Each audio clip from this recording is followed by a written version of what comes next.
ఉన్న బంగారాన్ని విడిపించి ఆ రోజు ఆన్లైన్ రేటుకే మేము కొంటాం. Sharma gold company.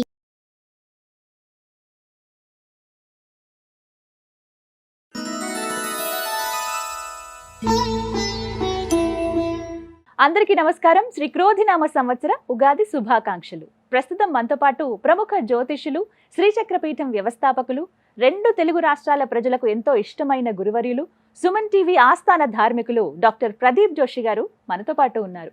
వారితో మాట్లాడి ఈ క్రోధినామ సంవత్సరం అసలు ఎలా ఉండబోతోంది, అటు ఆరోగ్యపరంగా, ఆర్థిక పరంగా, అలాగే రాజకీయం పరంగా కావచ్చు, అలాగే 12 రాశుల వారికి ఏ విధంగా ఉండబోతుందో గురువు గారి మాటల్లో విని తెలుసుకుందాం. గురుగారు నమస్కారం అండి. శ్రీమాత్రే నమః. ఎలా ఉన్నారు? అంతా అమ్మదయ.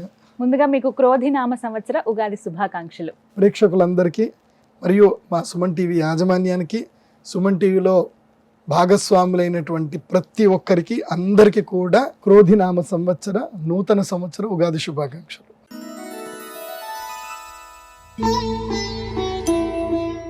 క్రోధి పేరు వింటే కొంచెం అంటే ఏమిటా అర్థం అని తెలుసుకోవాలని ఉంటుంది. ఎందుకంటే ఆ ప్రభావం సంవత్సరం అంతా ఈ మానవాళ్ళందరిపైన ఉంటుంది అనేది వింటున్న మాటే. క్రోధి అంటే ముందుగా అర్థం ఏమిటి, ఈ క్రోధినామ సంవత్సరం ఏ విధంగా ఉండబోతుంది అంటే ఏం చెప్తారు? శ్రీ గురుభ్యో నమః. శ్రీమాత్రే నమః. అచింత్యావ్యక్తరూపాయ నిర్గుణాయ గుణాత్మనే సమస్త జగదాధార మూర్తయే బ్రహ్మణే నమః. యోంత ప్రవిశ్య మమ వాచమిమాం ప్రసుప్తాం సంజీవయత్యఖిల శక్తిధరస్వధామ్న అన్యాంశ్చ హస్తచరణశ్రవణత్వగాదీన్ ప్రాణాన్నమో భగవతే పురుషాయ తుభ్యం. వ్యాసాయ భవనాశాయ శ్రీశాయ గుణరాశయే వృద్ధ్యాయ శుద్ధ విద్యాయ మధ్వాయ చ నమో నమః. ప్రథమో హనుమాన్నామ ద్వితీయో భీమ ఏవ చ పూర్ణప్రజ్ఞస్తృతీయస్తు భగవత్కార్య సాధకాః. సత్యాభిఘ్నకరాబ్జోత్తాన్ పంచాశద్వర్షపూజకాన్ సత్యప్రమోదతీర్థార్యాన్ నౌమిన్యాయ సుధారతాన్ ఉత్తరాధిమఠాధీశాన్ సీతాపత్యర్చకాన్ మునీన్ రఘుత్తమ సకాశస్థాన్ సత్యాత్మానాం గురూన్ భజే. శ్రీమాత్రే నమః. శ్రీ గురుభ్యో నమః. వాగీషాద్యాః సుమనసః సర్వార్థానాముపక్రమే యం నత్వా కృతకృత్యా స్యుః తం నమామి గజాననం. శారదా శారదాంబోజ వదనా వదనాంబుజే సర్వదా సర్వదాస్మాకం సన్నిధిః సన్నిధిం క్రియాత్. మనోజవం మారుతతుల్యవేగం జితేంద్రియం బుద్ధిమతాం వరిష్టం వాతాత్మజం వానరయూథముఖ్యం శ్రీరామదూతం శరణం ప్రపద్య. జై శ్రీరామ్. శ్రీమాత్రే. క్రోధి నామ సంవత్సరం. మొట్టమొదటిగా నాకు ఈ సంవత్సరములు మన పంచాంగ శ్రవణం చెప్పేటప్పుడు నాకు చిన్నప్పటి రోజులు గుర్తుకొస్తాయి. చిన్నప్పుడు మనకి తెలుగు సబ్జెక్ట్ ఉంటుండే, నేను తెలుగు మీడియంలోనే చదువుకున్నాను. అప్పుడు వెంకటరమణ ఎక్కాల పుస్తకం అనేది ఒకటి దొరికేది, చాలా ఫేమస్.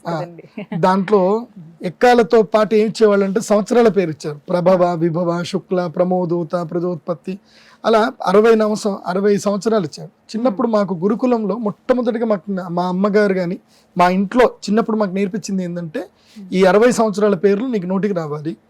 12 మాసాల పేర్లు, చైత్రం, వైశాఖం, జ్యేష్టం, ఆషాఢం, శ్రావణం మాసాల పేర్లు రావాలి, నక్షత్రాల పేర్లు రావాలి, యోగాల పేర్లు రావాలి, కరణాల పేర్లు ఇవన్నీ రావాలి అనేది మా ఇంట్లో బేసిక్ అనమాట. చిన్నప్పటి నియమం. అంటే అన్నం తినాలి అని అంటే ఫస్ట్ అన్నం తినే ముందు ఇవన్నీ చదవాలి. ఇవన్నీ చదివినాకనే అన్నం పెట్టడం, లేకపోతే లేదు. ఇది మీరు అందరు కూడా మీ ఇళ్లలో ఇప్పటి నుంచి ఫాలో అవ్వండి. ఎందుకోసం అంటే మన సనాతన ధర్మానికి సంబంధించి ఏంటంటే ఇవే ఈ సంవత్సరాల పేర్లే మన జీవితాన్ని మనకి చెప్తాయి. ఒకటి గుర్తుపెట్టుకోండి, ఇప్పుడు మనకి 2019, 2020 అది ఏ సంవత్సరము అంటే వికారి నామ సంవత్సరం. వికారం అంటే ఏంది? వికారం అంటే సకారం కానిది వికారం అంటే వికృతమైంది, ఇబ్బందులు పెట్టేది, అది వికృతి నామ సంవత్సరం, దాన్ని వికారి నామ సంవత్సరం. 2020లో ఏం జరిగింది? ప్రపంచం మొత్తం కూడా గడగడలాడిపోయింది, వికృతి అయింది. ఏం వికృతి అయింది?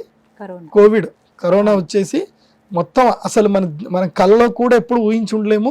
60 రోజులు 90 రోజులు మనం ఇంట్లోనే ఉంటాము, లాక్డౌన్ అవుతామని ఎన్నడూ ఊహించలే. జరిగింది. భయంకరమైన వ్యాధులు వచ్చాయి, ఎంతో మంది చనిపోయారు, కొన్ని దేశాల యొక్క ఆర్థిక వ్యవస్థలు పడిపోయాయి. అది వికృతి. ప్రకృతి అంటే సజావుగా ఉండడము, వికృతి అంటే ఇదైపోవడం. ఆ తర్వాత వచ్చింది ఏంటి? శార్వరి నామ సంవత్సరం.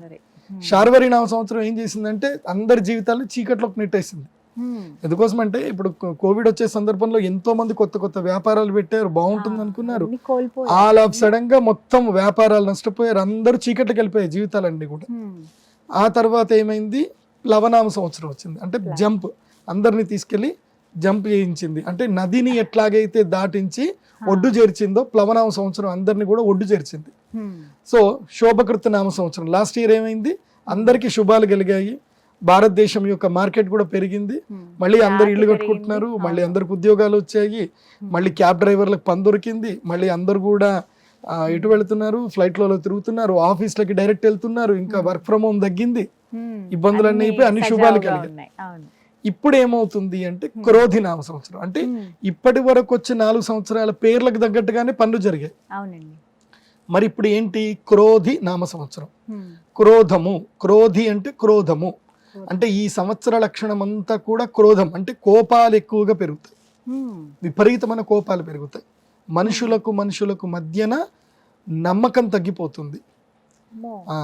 సో హ్యాండ్ లోన్స్ ఇచ్చుకోవడము, కొట్లాడుకోవడము, భార్యాభర్తల మధ్యన కొట్లాడుకోవడము, చిన్న చిన్న తగాదాలకు రోడ్ల మీద ఆపేసుకొని రోడ్ల మీదనే కొట్లాడుకోవడము, ప్రతి చిన్నదానికి పోలీస్ స్టేషన్ వెళ్ళిపోవడము, కేసులు పెట్టుకోవడము, ఇలా ఈ సంవత్సరం అంతా ఎట్లా ఉంటుంది అనేది మనకి భగవద్గీత చెప్తుంది. క్రోధ లక్షణం ఏంది అనేది మన భగవద్గీత చెప్తుంది.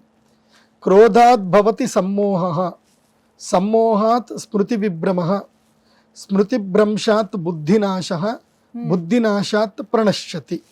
క్రోధం యొక్క లక్షణం మనకి కృష్ణుడు చెప్పాడు. ఈ సంవత్సరం అంతా ఇదే జరుగుతుంది. అంటే మనుషులు క్రోధముతో ఏమవుతారంటే క్రోధాద్భవతి సమ్మోహ, అంటే ఒక సమ్మోహంలో పడిపోతారు. క్రోధం వచ్చింది అని అంటే ఒక మాయలో పడిపోతారు. ఏం జరుగుతుంది, ఏం కథ, పెద్ద చిన్న, ఎవరున్నారు ఎవరు లేరు, ఇంకేం ఆలోచించరు. కోపం వచ్చింది అని అంటే కోపం అనేది చండాలుడు అని అర్థం అన్నమాట. ఇంకా సో కోపం వచ్చింది అంటే మూర్ఖత్వం వచ్చేస్తుంది. దాంతో సమ్మోహం, క్రోధాద్భవతి సమ్మోహం, సమ్మోహాత్ స్మృతి విభ్రమ, అంటే బుద్ధి మొత్తం పనిచేయకుండా పోతుంది. స్మృతి భ్రంశాత్ బుద్ధినాశ, దాంతో బుద్ధి పనిచేయదు. ఏ పని చేయాలి, ఎవరితో ఎంత మాట్లాడాలి, ఎక్కడ పెట్టుబడులు పెట్టాలి, ఎక్కడ పెట్టకూడదు, అసలు ఎవరికి అమ్మాలి, ఎవరు నమ్మాలి, ఎవరు నమ్మకూడదు, ఎక్కడ సంతకాలు పెట్టాలి, ఎక్కడ పెట్టకూడదు, ఇలాంటివన్నీ కూడా పాడైపోతాయి. బుద్ధినాశాత్ ప్రణశ్యతి, దాంతో ఇవి అవుతుంది. కాబట్టి ఈ క్రోధి నామ సంవత్సరం వల్ల ఏం జరుగుతుందనంటే మద్యము తాగే వాళ్ళు ఎక్కువ అవుతారు, డ్రగ్స్ తీసుకునే వాళ్ళు ఎక్కువ అవుతారు, ఆల్కహాల్ అడిక్ట్స్ ఎక్కువ అయిపోతారు, సైకోసమాటిక్ డిసీజ్లు ఉండే వాళ్ళు ఎక్కువైపోతారు, మానసిక వ్యాధులు ఎక్కువైపోతాయి. చిన్న పిల్లలు కూడా వీడియో గేమ్లు ఆడుతూ వాళ్ళని వాళ్ళు హింసించుకునే స్థాయికి వెళ్ళిపోతారు. సో ఈ వీడియో గేమ్లు చాలా ఎక్కువైపోతాయి. తర్వాత ఈ సంవత్సరం లోపల ప్రజలు సమ్మోహితులైపోయి బెట్టింగ్లు కట్టుకుంటూ, తర్వాత ఇంకా ఏవేవో ఉంటాయి కదా, ఈ మనీ లాండరింగ్లోనూ దీంట్లోనూ బిట్ కాయిన్స్లోనూ డబ్బులన్నీ పోగొట్టుకుంటారు. భార్యాభర్తల మధ్యన కలహాలు ఏర్పడతాయి, అక్రమ సంబంధాలు విపరీతమైపోతాయి, అందరు వెళ్ళి కోర్టులో వెళ్ళి కూర్చుంటారు. ఈ సంవత్సరము ఫ్యామిలీ కోర్టులో కేసులు కావాలంటే మీరు ఇప్పుడే చూసుకోండి. ఈ సంవత్సరము మొదలు ఫ్యామిలీ కోర్టులో కేసులు ఎన్ని ఉన్నాయి, వచ్చే సంవత్సరానికి ఈ సంవత్సరం మొత్తం మీద ఫ్యామిలీ కోర్టులో కేసులు ఇప్పుడు ఒకవేళ 5,000 కేసులు ఉన్నాయి అనుకుందాం, 20% కేసులు పెరుగుతాయి. అంటే 5,000 కేసులు అంటే మళ్ళీ 1000 కేసులు పెరుగుతాయి ఈ సంవత్సరం. 20% రెట్టింపు, ఇంకా 20 నేను చాలా తక్కువ చెప్పాను, ఇంకా పెరుగుతాయి. సో ఇలా ఫ్యామిలీ కోర్టులో కేసులు పెరుగుతాయి. వివాహ సంబంధాలు అనేటివి ఏం జరిగిపోతాయి అంటే వ్యాపార సంబంధాలుగా మారిపోతాయి. ఇలా ఈ సంవత్సరం అంతా కూడా ప్రజలు తగాదాలు పెట్టుకుంటూ, కోపాలు పెట్టుకుంటూ, అన్యోన్య బాంధవ్యాలు తగ్గించుకుంటూ, వస్తువులను ప్రేమిస్తూ, మనుషులని ప్రేమించడం తగ్గిస్తూ జీవిస్తారు ఈ సంవత్సరం. అన్ని చెడే కనిపిస్తున్నాయి గురుగారు. మంచి అంటే ఏమన్నా ఉందా ఈ సంవత్సరంలో? మంచి అనేది ఏదైనా ఉంది అని అంటే ఈ క్రోధము వల్ల కొంతమందికి మేలు జరుగుతుంది. ఒక్కోసారి క్రోధం వల్ల కూడా కొన్ని మేలు జరుగుతాయి. ఆ మేలు జరగడం ఏంటంటే తమ యొక్క, ఇప్పుడు ఒక్కటి గుర్తుపెట్టుకోండి, జీవితంలో ప్రతి ఒక్క సంఘటనలు అనేటివి జరుగుతాయి. కామ, క్రోధ, లోభ, మోహ, మదము, మాత్సర్యం, ఇవి అరిషడ్వర్గాలు అంటారు. మరి ఈ అరిషడ్వర్గాలవి ఉన్నప్పుడు భగవంతుడు వీటిని తీసేయాలి కదా, అసలు సృష్టించకూడదు కదా. ఎందుకు ఇవి ఉన్నాయి అని అంటే ఉండాలి ఇవి. జీవితంలో షడ్రుచులు, ఇప్పుడు ఉగాది రోజు మనం ఏం చేస్తాం, 6 రుచులు కలుపుకొని మనం తింటాం. ఉగాది అంటే ఏంటి, వేప చేదు కలుపుకుంటాం, పులుపు చింతపండు కలుపుకుంటాం, అదేవిధంగా ఒగరు మామిడికాయ కలుపుకుంటాం, సో తీపికి బెల్లం కలుపుకుంటాం. సో తర్వాత ఓ వాము అనేది కూడా కలుపుకుంటాం. ఇలా ప్రతి దాన్ని కలుపుకొని అన్నీ చేసుకొని మనం తింటున్నాం కదా. అంటే ఉగాది ఏం చెప్తుందంటే జీవితము నవరసమయము షడ్రసోపేతమైనటువంటిది. కోపం వల్ల ఒక్కొక్కసారి కొంతమందికి మేలే జరుగుతుంది. ఇప్పుడు ఉదాహరణకి ఒక ఇద్దరు భార్యాభర్తలు ఉన్నారు అనుకుందాం. వాళ్ళకి ఎప్పుడు తగాదాలు జరుగుతున్నాయి. తన భర్త వల్ల ఆమె విసిగి వేసారిపోయింది. ఏదో ఒక సందర్భంలో ఆమె బ్రస్ట్ అవ్వాల్సిందే. సో ఆమె బర్స్ట్ అయినప్పుడు కోపంతో కొట్లాడుతుంది, లేదా కేసు పెడుతుంది, లేదంటే ఆ మొగుడైనా కేసు పెడతాడు. సో ఒక్కొక్క సందర్భంలో మనిషి ఎట్లాగైతే కనుక క్రోధం అనేటువంటిది తను బస్ట్ అయిపోవడం, అంటే ఓపిక సహనము స్థాయిని కోల్పోవడమే కోపం. సో ఆ కోపం వచ్చినప్పుడు కొన్ని మేలు జరుగుతాయి. దూరం అవ్వాల్సిన వాళ్ళు దూరం అవుతారు, దగ్గర అవ్వాల్సిన వాళ్ళు ధైర్యంతో దగ్గర అవుతారు. సో ఏది రైటు ఏది రాంగు అని చెప్పడానికి ఉండదు. ప్రకృతిని మనం ఎప్పుడు ఏమీ అనలేము, తక్కువ అంచనా అస్సలు వేయలేము. మనల్ని మించినటువంటి ఆల్గారిథం తెలివితేటలు ప్రకృతికి ఉంటాయి. అదే మనకి ఏది మంచిదో అదే ఇస్తుంది. అలా మంచి చెడు అని కాదు, జీవితంలో ఒక్కొక్క స్థాయికి వెళతారు. ఇప్పుడు ఒక వ్యక్తికి చెడు జరగనప్పుడు అతని జీవితంలో మంచి జరగదు. గుర్తుపెట్టుకోండి, రెండు ఉండాలి. ఒక కాయిన్ కి బొమ్మ బొరుసు రెండు ఉన్నట్టు జీవితంలో దేన్ని వచ్చినా నాకు తెలిసి ఒకటే, అది మంచి కానీ చెడు కానీ జీవితంలో ఏది వచ్చినా మనం యాక్సెప్టెన్స్ అనేది మనం అలవర్చుకోవాలి. ఎస్, నాకు ఇది పరిస్థితి ఉంది, నేను దీన్ని ఓవర్కమ్ చేయాలి. సో ప్రతి ఒక్క దాన్ని కూడా మనం ఓవర్కమ్ చేస్తూ పోవాలి. ఇప్పుడు ఉదాహరణకి నా జీవితంలోనే జరిగింది. 2014లో మా నాన్నగారు చనిపోయే సమయానికి నాకు శత్రువులందరూ మీద పడిపోయారు. నేను ఒక్కసారి రోడ్డు మీద పడిపోయాను. ఆ టైం నాకు చెడు టైం, కానీ నాకు అది మంచి చేసింది. ఆ 14 తెలిసింది, ఇప్పుడు నాకు చెడు టైం వచ్చింది. ఇప్పుడు నేనేం చేయాలి?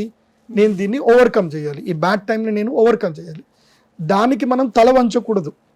ఇప్పుడు సముద్రంలో ఆటలు వస్తున్నాయి, పెద్ద పెద్ద అలలు వస్తున్నాయి. అలా వచ్చినాయని సముద్రం మనం ఈదకుండా ఉంటామంటే చక్కగా పడవ తయారు చేసుకుంటాము. లోతెంతో తెలియకనే పడవల్లే అడుగేస్తే దారియను అంటుందా కడలైనా కదా. అంత పెద్ద కడలైనా సరే నువ్వు పడవలాగా అడుగయ్యు నీకు దారిస్తుంది. అలాగే ప్రతి సంవత్సరము కొంతమందికి ఆటుపోట్లు వస్తాయి, కొంతమందికి చెడు సందర్భాలు వస్తాయి. వాటి నుంచి మనము లెసన్స్ నేర్చుకొని ముందుకెళ్ళాలి. అదే ఈ క్రోధినామ సంవత్సరం చెప్తుంది. సో కోపాలు ఎక్కువ అవుతాయి, కోపతాపాలు ఎక్కువ అవుతాయి. కాబట్టి మిమ్మల్ని మీరు నిగ్రహించుకోవడం అనేది ఉంటుంది, కానీ అది ప్రకృతి, దాన్ని మనం ఏం చేయలేము. ఏది జరుగుతుందో అలా జరగనివ్వండి. ఏది జరిగినా మన మంచికి అనుకోవాలి. ఇది క్రోధినామ సంవత్సరం యొక్క అర్థము. సో ప్రజలు ప్రతి చిన్నదానికి మాత్రం గొడవలు పెట్టుకోకండి, అదొక్కటే నేను చెప్తాను. చాలా చక్కగా వివరించారండి. ముందుగా భయం వేసింది, అంత కోపం రగిలిపోతారు అందరూ అని అంటే, కానీ ఏది జరిగినా మన మంచికే, అది తర్వాత మంచికే దారితీస్తుంది అన్నారు. కాబట్టి కాస్త ఊరట అనుకోవాలి మీ మాటలతో. అంతే.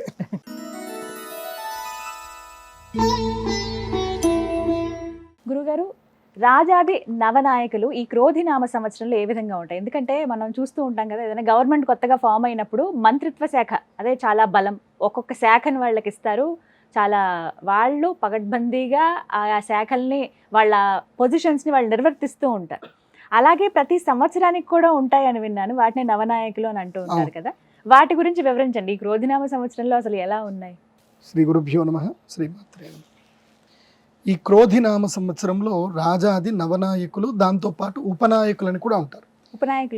ఈ మొత్తం పోర్ట్ఫోలియోస్ 30 పోర్ట్ఫోలియోస్ ఉంటాయి.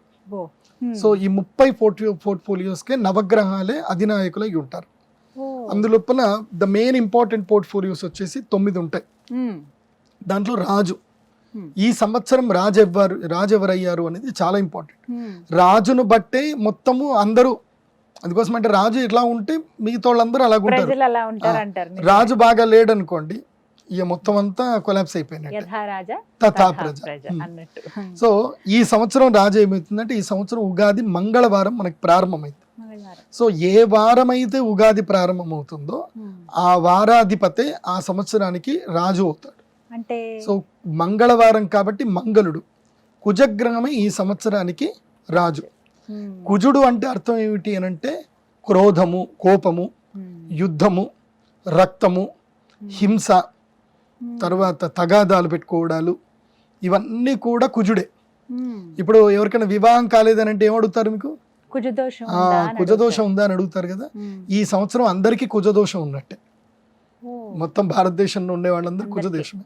ఉమ్. కాకపోతే మన అదృష్టం ఒకటి ఏంటంటే మన భూమికి అధిష్టాన దేవత కుజుడే. ఉమ్. అంటే మన భూమి నుంచి పుట్టిందే కుజుడు. ఉమ్. అంటే భూమి నుంచి ఒక భాగం విడిపోయిందే కుజగ్రహం అని కూడా అంటారు. ఉమ్. అందుకే కుభ్యాం జాయతే ఇతి కుజః, అంటే భూమి పుత్రుడు అని కూడా పిలుస్తారు కుజుడు. ఉమ్. అంటే భూమి నుంచి విడిపోయి పుట్టాడు కాబట్టి కుజుడు. ఉమ్. కాబట్టి కొంచెం అమ్మ మీద ప్రేమ ఎక్కువ ఉంటుంది కాబట్టి ఆహా. ఈ భూమండలములో ఎవరెవరిని చక్కదిద్దాలి, ఎవరెవరి వీపులు చర్చాలి, ఎవరిని ఎక్కడ కూర్చోబెట్టాలి, ఎవరిని తీసుకెళ్లి విసిరేయాలి, ఇవన్నీ పనులు ఈ సంవత్సరం జరుగుతుంది. అవునా? అంటే ఆల్మోస్ట్ ఏంటంటే ఒక ఠాగూర్ సినిమా చూసినట్టుగా ఉంటుంది ఈ సంవత్సరం అంతా కూడా. ఊహించనివి జరుగుతాయంట. ఊహించనివన్నీ జరుగుతాయి, దుర్మార్గులైనటువంటి వాళ్ళకు శిక్షలు పడతాయి. ప్రజల్లో రాజకీయ నాయకులు చాలా కోపంగా బిహేవ్ చేస్తారు. ఒక చిన్న తప్పు జరిగినా ఇన్స్టెంట్ జడ్జిమెంట్కే వెళ్ళిపోతారు, కోర్టు వరకు వెళ్లకుండా. సో యోగి ఆదిత్యనాథ్ గారి ప్రభుత్వం ఎలా ఉంటుందో ఈ సంవత్సరము ప్రభుత్వాలు కూడా అలాగే పనిచేస్తాయి. అలాగే పనిచేస్తాయి ప్రభుత్వాలన్నీ కూడా. ఎక్కడైనా ఏదన్నా అల్లర్లు జరిగాయి, ఆ అల్లర్లకు సంబంధించి ఎంక్వైరీలు పెద్దగా ఉండవు. సీసీటీవీ ఫుటేజ్ చూస్తారు, ఎవరెవరు చేస్తారు, తీసుకెళ్లిపోయి బుల్డోజర్లతోటి కూల్చేస్తారు. ఇంకా పెద్దగా ఏమి ఉండదు. ఎవరైనా ప్రభుత్వ ఆస్తులు పాడు చేశారు అని అంటే ఇమీడియట్లీ వాళ్ళ ఫోటో చూస్తుంది, దాంతో వాళ్ళ ఆధార్ కార్డుకి ఏమేమి ఆస్తులు అటాచ్ ఉన్నాయో అవన్నీ కూడా ప్రభుత్వం అటాచ్ చేసేసుకుంటుంది అప్పుడప్పుడే. సో ఇన్స్టెంట్ సొల్యూషన్స్ వస్తాయి, ఇన్స్టెంట్ జడ్జిమెంట్స్ వస్తాయి. క్రైమ్ రేట్ తగ్గడానికి చాలా వరకు ఉపయుక్తమైనటువంటి చట్టాలు వస్తాయి భారతదేశంలో. ఇది కుజుడు రాజయ్యాడు కాబట్టి ఈ దేశంలో రాజు చాలా తీవ్రంగా, ఉగ్రంగా, కోపంగా పనిచేస్తాడు. అంటే చెడుని ఎవరు కూడా సహించరు. ఇలాంటి పరిస్థితులు ఈ సంవత్సరం ఏర్పడతాయి. దీనికి శ్లోకం ఏం చెప్తారంటే, క్రోధబ్దే త్వకిలాలోకాః క్రోధలోభ పరాయణాః ఇతి దోషణ నియతం మధ్య సస్యార్ఘ వృష్టయః అని శాస్త్రం చెప్పారు. అంటే క్రోధబ్దే త్వకిలాలోకాః అంటే క్రోధబ్దే అంటే ఈ క్రోధినామ సంవత్సరంలో, అబ్ధము అంటే సంవత్సరం, క్రోధినామ సంవత్సరంలో అఖిలాలోకాః అంటే లోకంలో ఉన్న ప్రజలందరూ కూడా క్రోధ లోభ పరాయణాః. క్రోధ అంటే ఏంటి? కోపము. లోభము అంటే ఏంటి? అత్యాశ. నేను ఇందాక మీకు చెప్పాను, ప్రజలు అత్యాశ పరులు అవుతారు, బెట్టింగ్ యాప్ల ద్వారా డబ్బులు పోగొట్టుకుంటారు, అలాగే ఏదో యూఆర్ఎల్ లింకులు వస్తాయి, డబ్బులు వస్తాయి, ఓటీపీలు చెప్తారు, అలా మొత్తం సైబర్ మోసగాళ్ళు ఎక్కువైపోతారు. నేను మీ అందరికీ చెప్పేది ఒకటే, మీ ఆన్లైన్ అకౌంట్లో చాలా తక్కువ డబ్బులు ఉంచుకోండి. ఏ బ్యాంక్ అకౌంట్కి అయితే ఏటీఎం కార్డు ఉండదో, ఏ బ్యాంక్ అకౌంట్కి అయితే ఇంటర్నెట్ బ్యాంకింగ్ ఉండదు, అంటే ఆఫ్లైన్ అకౌంట్ అంటారు. అంటే మీరు స్వయంగా వెళ్ళి చెక్ బుక్ సంతకం చేసి తీసుకోవడమే ఉండాలి తప్ప ఇంకేది ఉండకూడదు. అలాంటి బ్యాంక్ అకౌంట్లలో ఎక్కువ డబ్బులు పెట్టుకోండి. మీరు రెగ్యులర్గా రొటేషన్ చేసుకోవడం ఇంకొక బ్యాంక్ అకౌంట్ మెయింటైన్ చేయండి. అందులోపల 10,000, 5,000 తక్కువ, అంతకుమించి ఎక్కువ ఉండకూడదు. ఎందుకోసం అంటే ఈ సంవత్సరంలో సైబర్ ఫ్రాడ్లు ఎక్కువ అవుతాయి. మీరు కూడా లోభపరులు అవుతారు. వాళ్ళు ఎవరెవరో కూడా ఆ రాష్ట్రాల వారు కూడా చెప్తాను, తర్వాత వినండి. సో ఇది రాజు యొక్క ఫలితం. ఇప్పుడు కుజుడు రాజు అని చెప్పాను కదా, ఆయనకు సంబంధించిన ఒక శ్లోకం చెప్తారు. అగ్ని తస్కర రోగాస్యు, అగ్ని తస్కర రోగాస్యు. అగ్ని అంటే అగ్ని బాధలు ఉంటాయి, అంటే అడవులు కాలిపోతాయి. ముఖ్యంగా ఎక్కడైతే సంవత్సరాదిలో సూర్యగ్రహణం కనిపిస్తుందో ఆ దేశాలు. ఈ సంవత్సరం మొదలు సూర్యగ్రహణం ఎక్కడ కనిపిస్తుంది? అమెరికా, మెక్సికో, కెనడా అలాంటి ప్రాంతంలో మనకి సూర్యగ్రహణాలు కనిపిస్తున్నాయి. ఈ సంవత్సరం కెనడాలో కానీ, అమెరికాలో కానీ, మెక్సికోలో కానీ విపరీతమైన గొడవలు అవుతాయి, అగ్ని భయాలు పెరుగుతాయి, బాంబు విస్ఫోటనాలు ఉంటాయి, అడవులు మొత్తం కూడా కాలిపోతాయి. ఇలాంటివి జరుగుతాయి, చూడండి. అలాగే మన భారతదేశంలో కూడా కొన్ని ప్రదేశాల్లో జరుగుతాయి. ముఖ్యంగా తిరుపతి దేవస్థానంలో కానివ్వండి, తిరుమల అడవులు కానివ్వండి, వింధ్య పర్వతంలో కానివ్వండి, అక్కడ కూడా అగ్నిదాహము జరిగేటువంటి అవకాశం ఉంటుంది. కెమికల్ కంపెనీస్లో వీటిలో చాలా జాగ్రత్తగా ఉండండి. అక్కడ కూడా అగ్ని విస్ఫోటనాలు అవుతాయి. నేను ఇది చెప్పేది జాగ్రత్తగా వినండి. ఎవరైతే గనక మా సుమన్ టీవీ ఇది చూస్తున్నారో, కార్మికులు ఎవరైతే గనక రిస్కీ వ్యాపారం చేస్తారు, అంటే ఈ యొక్క వేడి పదార్థాల దగ్గర కానీ రిస్కీ వ్యాపారం, అంటే ఒక చిన్న ఏమరపాటుతో ప్రాణాలు పోతాయి. అలాంటి ఉద్యోగాలు చేసే కార్మికులు ముఖ్యంగా అగ్ని, కరెంటు, అదేవిధంగా బొగ్గు సింగరేణి కార్మికులు, తర్వాత ఈ థర్మల్ ఇండస్ట్రీలో పనిచేసే వాళ్ళు, కరెంటుతో పనిచేసే వాళ్ళు చాలా జాగ్రత్తగా ఉండండి. మీరందరూ కూడా అవసరం ఉన్నా లేకపోయినా మీరందరూ కూడా బ్యాంకులో చిన్నగా 100 రూపాయలు కడితే ఇన్సూరెన్స్ వస్తుంది. 5 లక్షలు 10 లక్షలు ఇన్సూరెన్స్ వస్తుంది, గవర్నమెంట్ ఇచ్చింది. ఏవో కొన్ని బ్యాంకులో అకౌంట్ ఓపెన్ చేసుకుని అందులో ప్రధానమంత్రి గారిది ఏదో ఉంటుంది, సంవత్సరానికి 12 రూపాయలు 16 రూపాయలు ఉంటుంది. అదేదో కటింగ్ చేయమని చెప్పి మేనేజర్ని అడగండి. ఇన్సూరెన్స్లు అయితే చేసి పెట్టుకోండి కార్మికులు తప్పకుండా. ఎందుకోసం అంటే ఈ సంవత్సరం అగ్ని భయం అయితే ఉంది. తర్వాత తస్కర భయము అంటే దొంగల భయము. నేను ఇందాక చెప్పాను కదా, సైబర్ మోసగాళ్ళు ఎక్కువ అవుతారు, దొంగలు ఎక్కువైపోతారు. ఆడాళ్ళు అమ్మలు మీ అందరికీ చెప్తున్నాను, మీరు ఎప్పుడైనా సరే కలకత్తాకి వెళ్ళి చూడండి, కోల్కతా వీడియోలు ఏమైనా చూడండి. కోల్కతాలో అది వెస్ట్ బెంగాల్ ఉంటుంది, అక్కడ ఎవరు మెడలో బంగారాలు వేసుకోరు, ఉంగరాలు కూడా వేసుకోరు. నేను ప్రత్యక్షంగా వెళ్ళి 5 రోజులు ఉన్నప్పుడు చూసాను. కేవలం మన సౌత్ ఇండియాలోనే ఎక్కువ ఒంటి మీద బంగారాలు వేసుకుంటారు. ఎందుకోసం అంటే అక్కడ బంగారం కోసం మనుషుల్ని చంపేస్తారు కూడా, లాక్కెళ్ళిపోతారు, ఏదైనా గొడవ చేస్తారంటే చంపేస్తారు.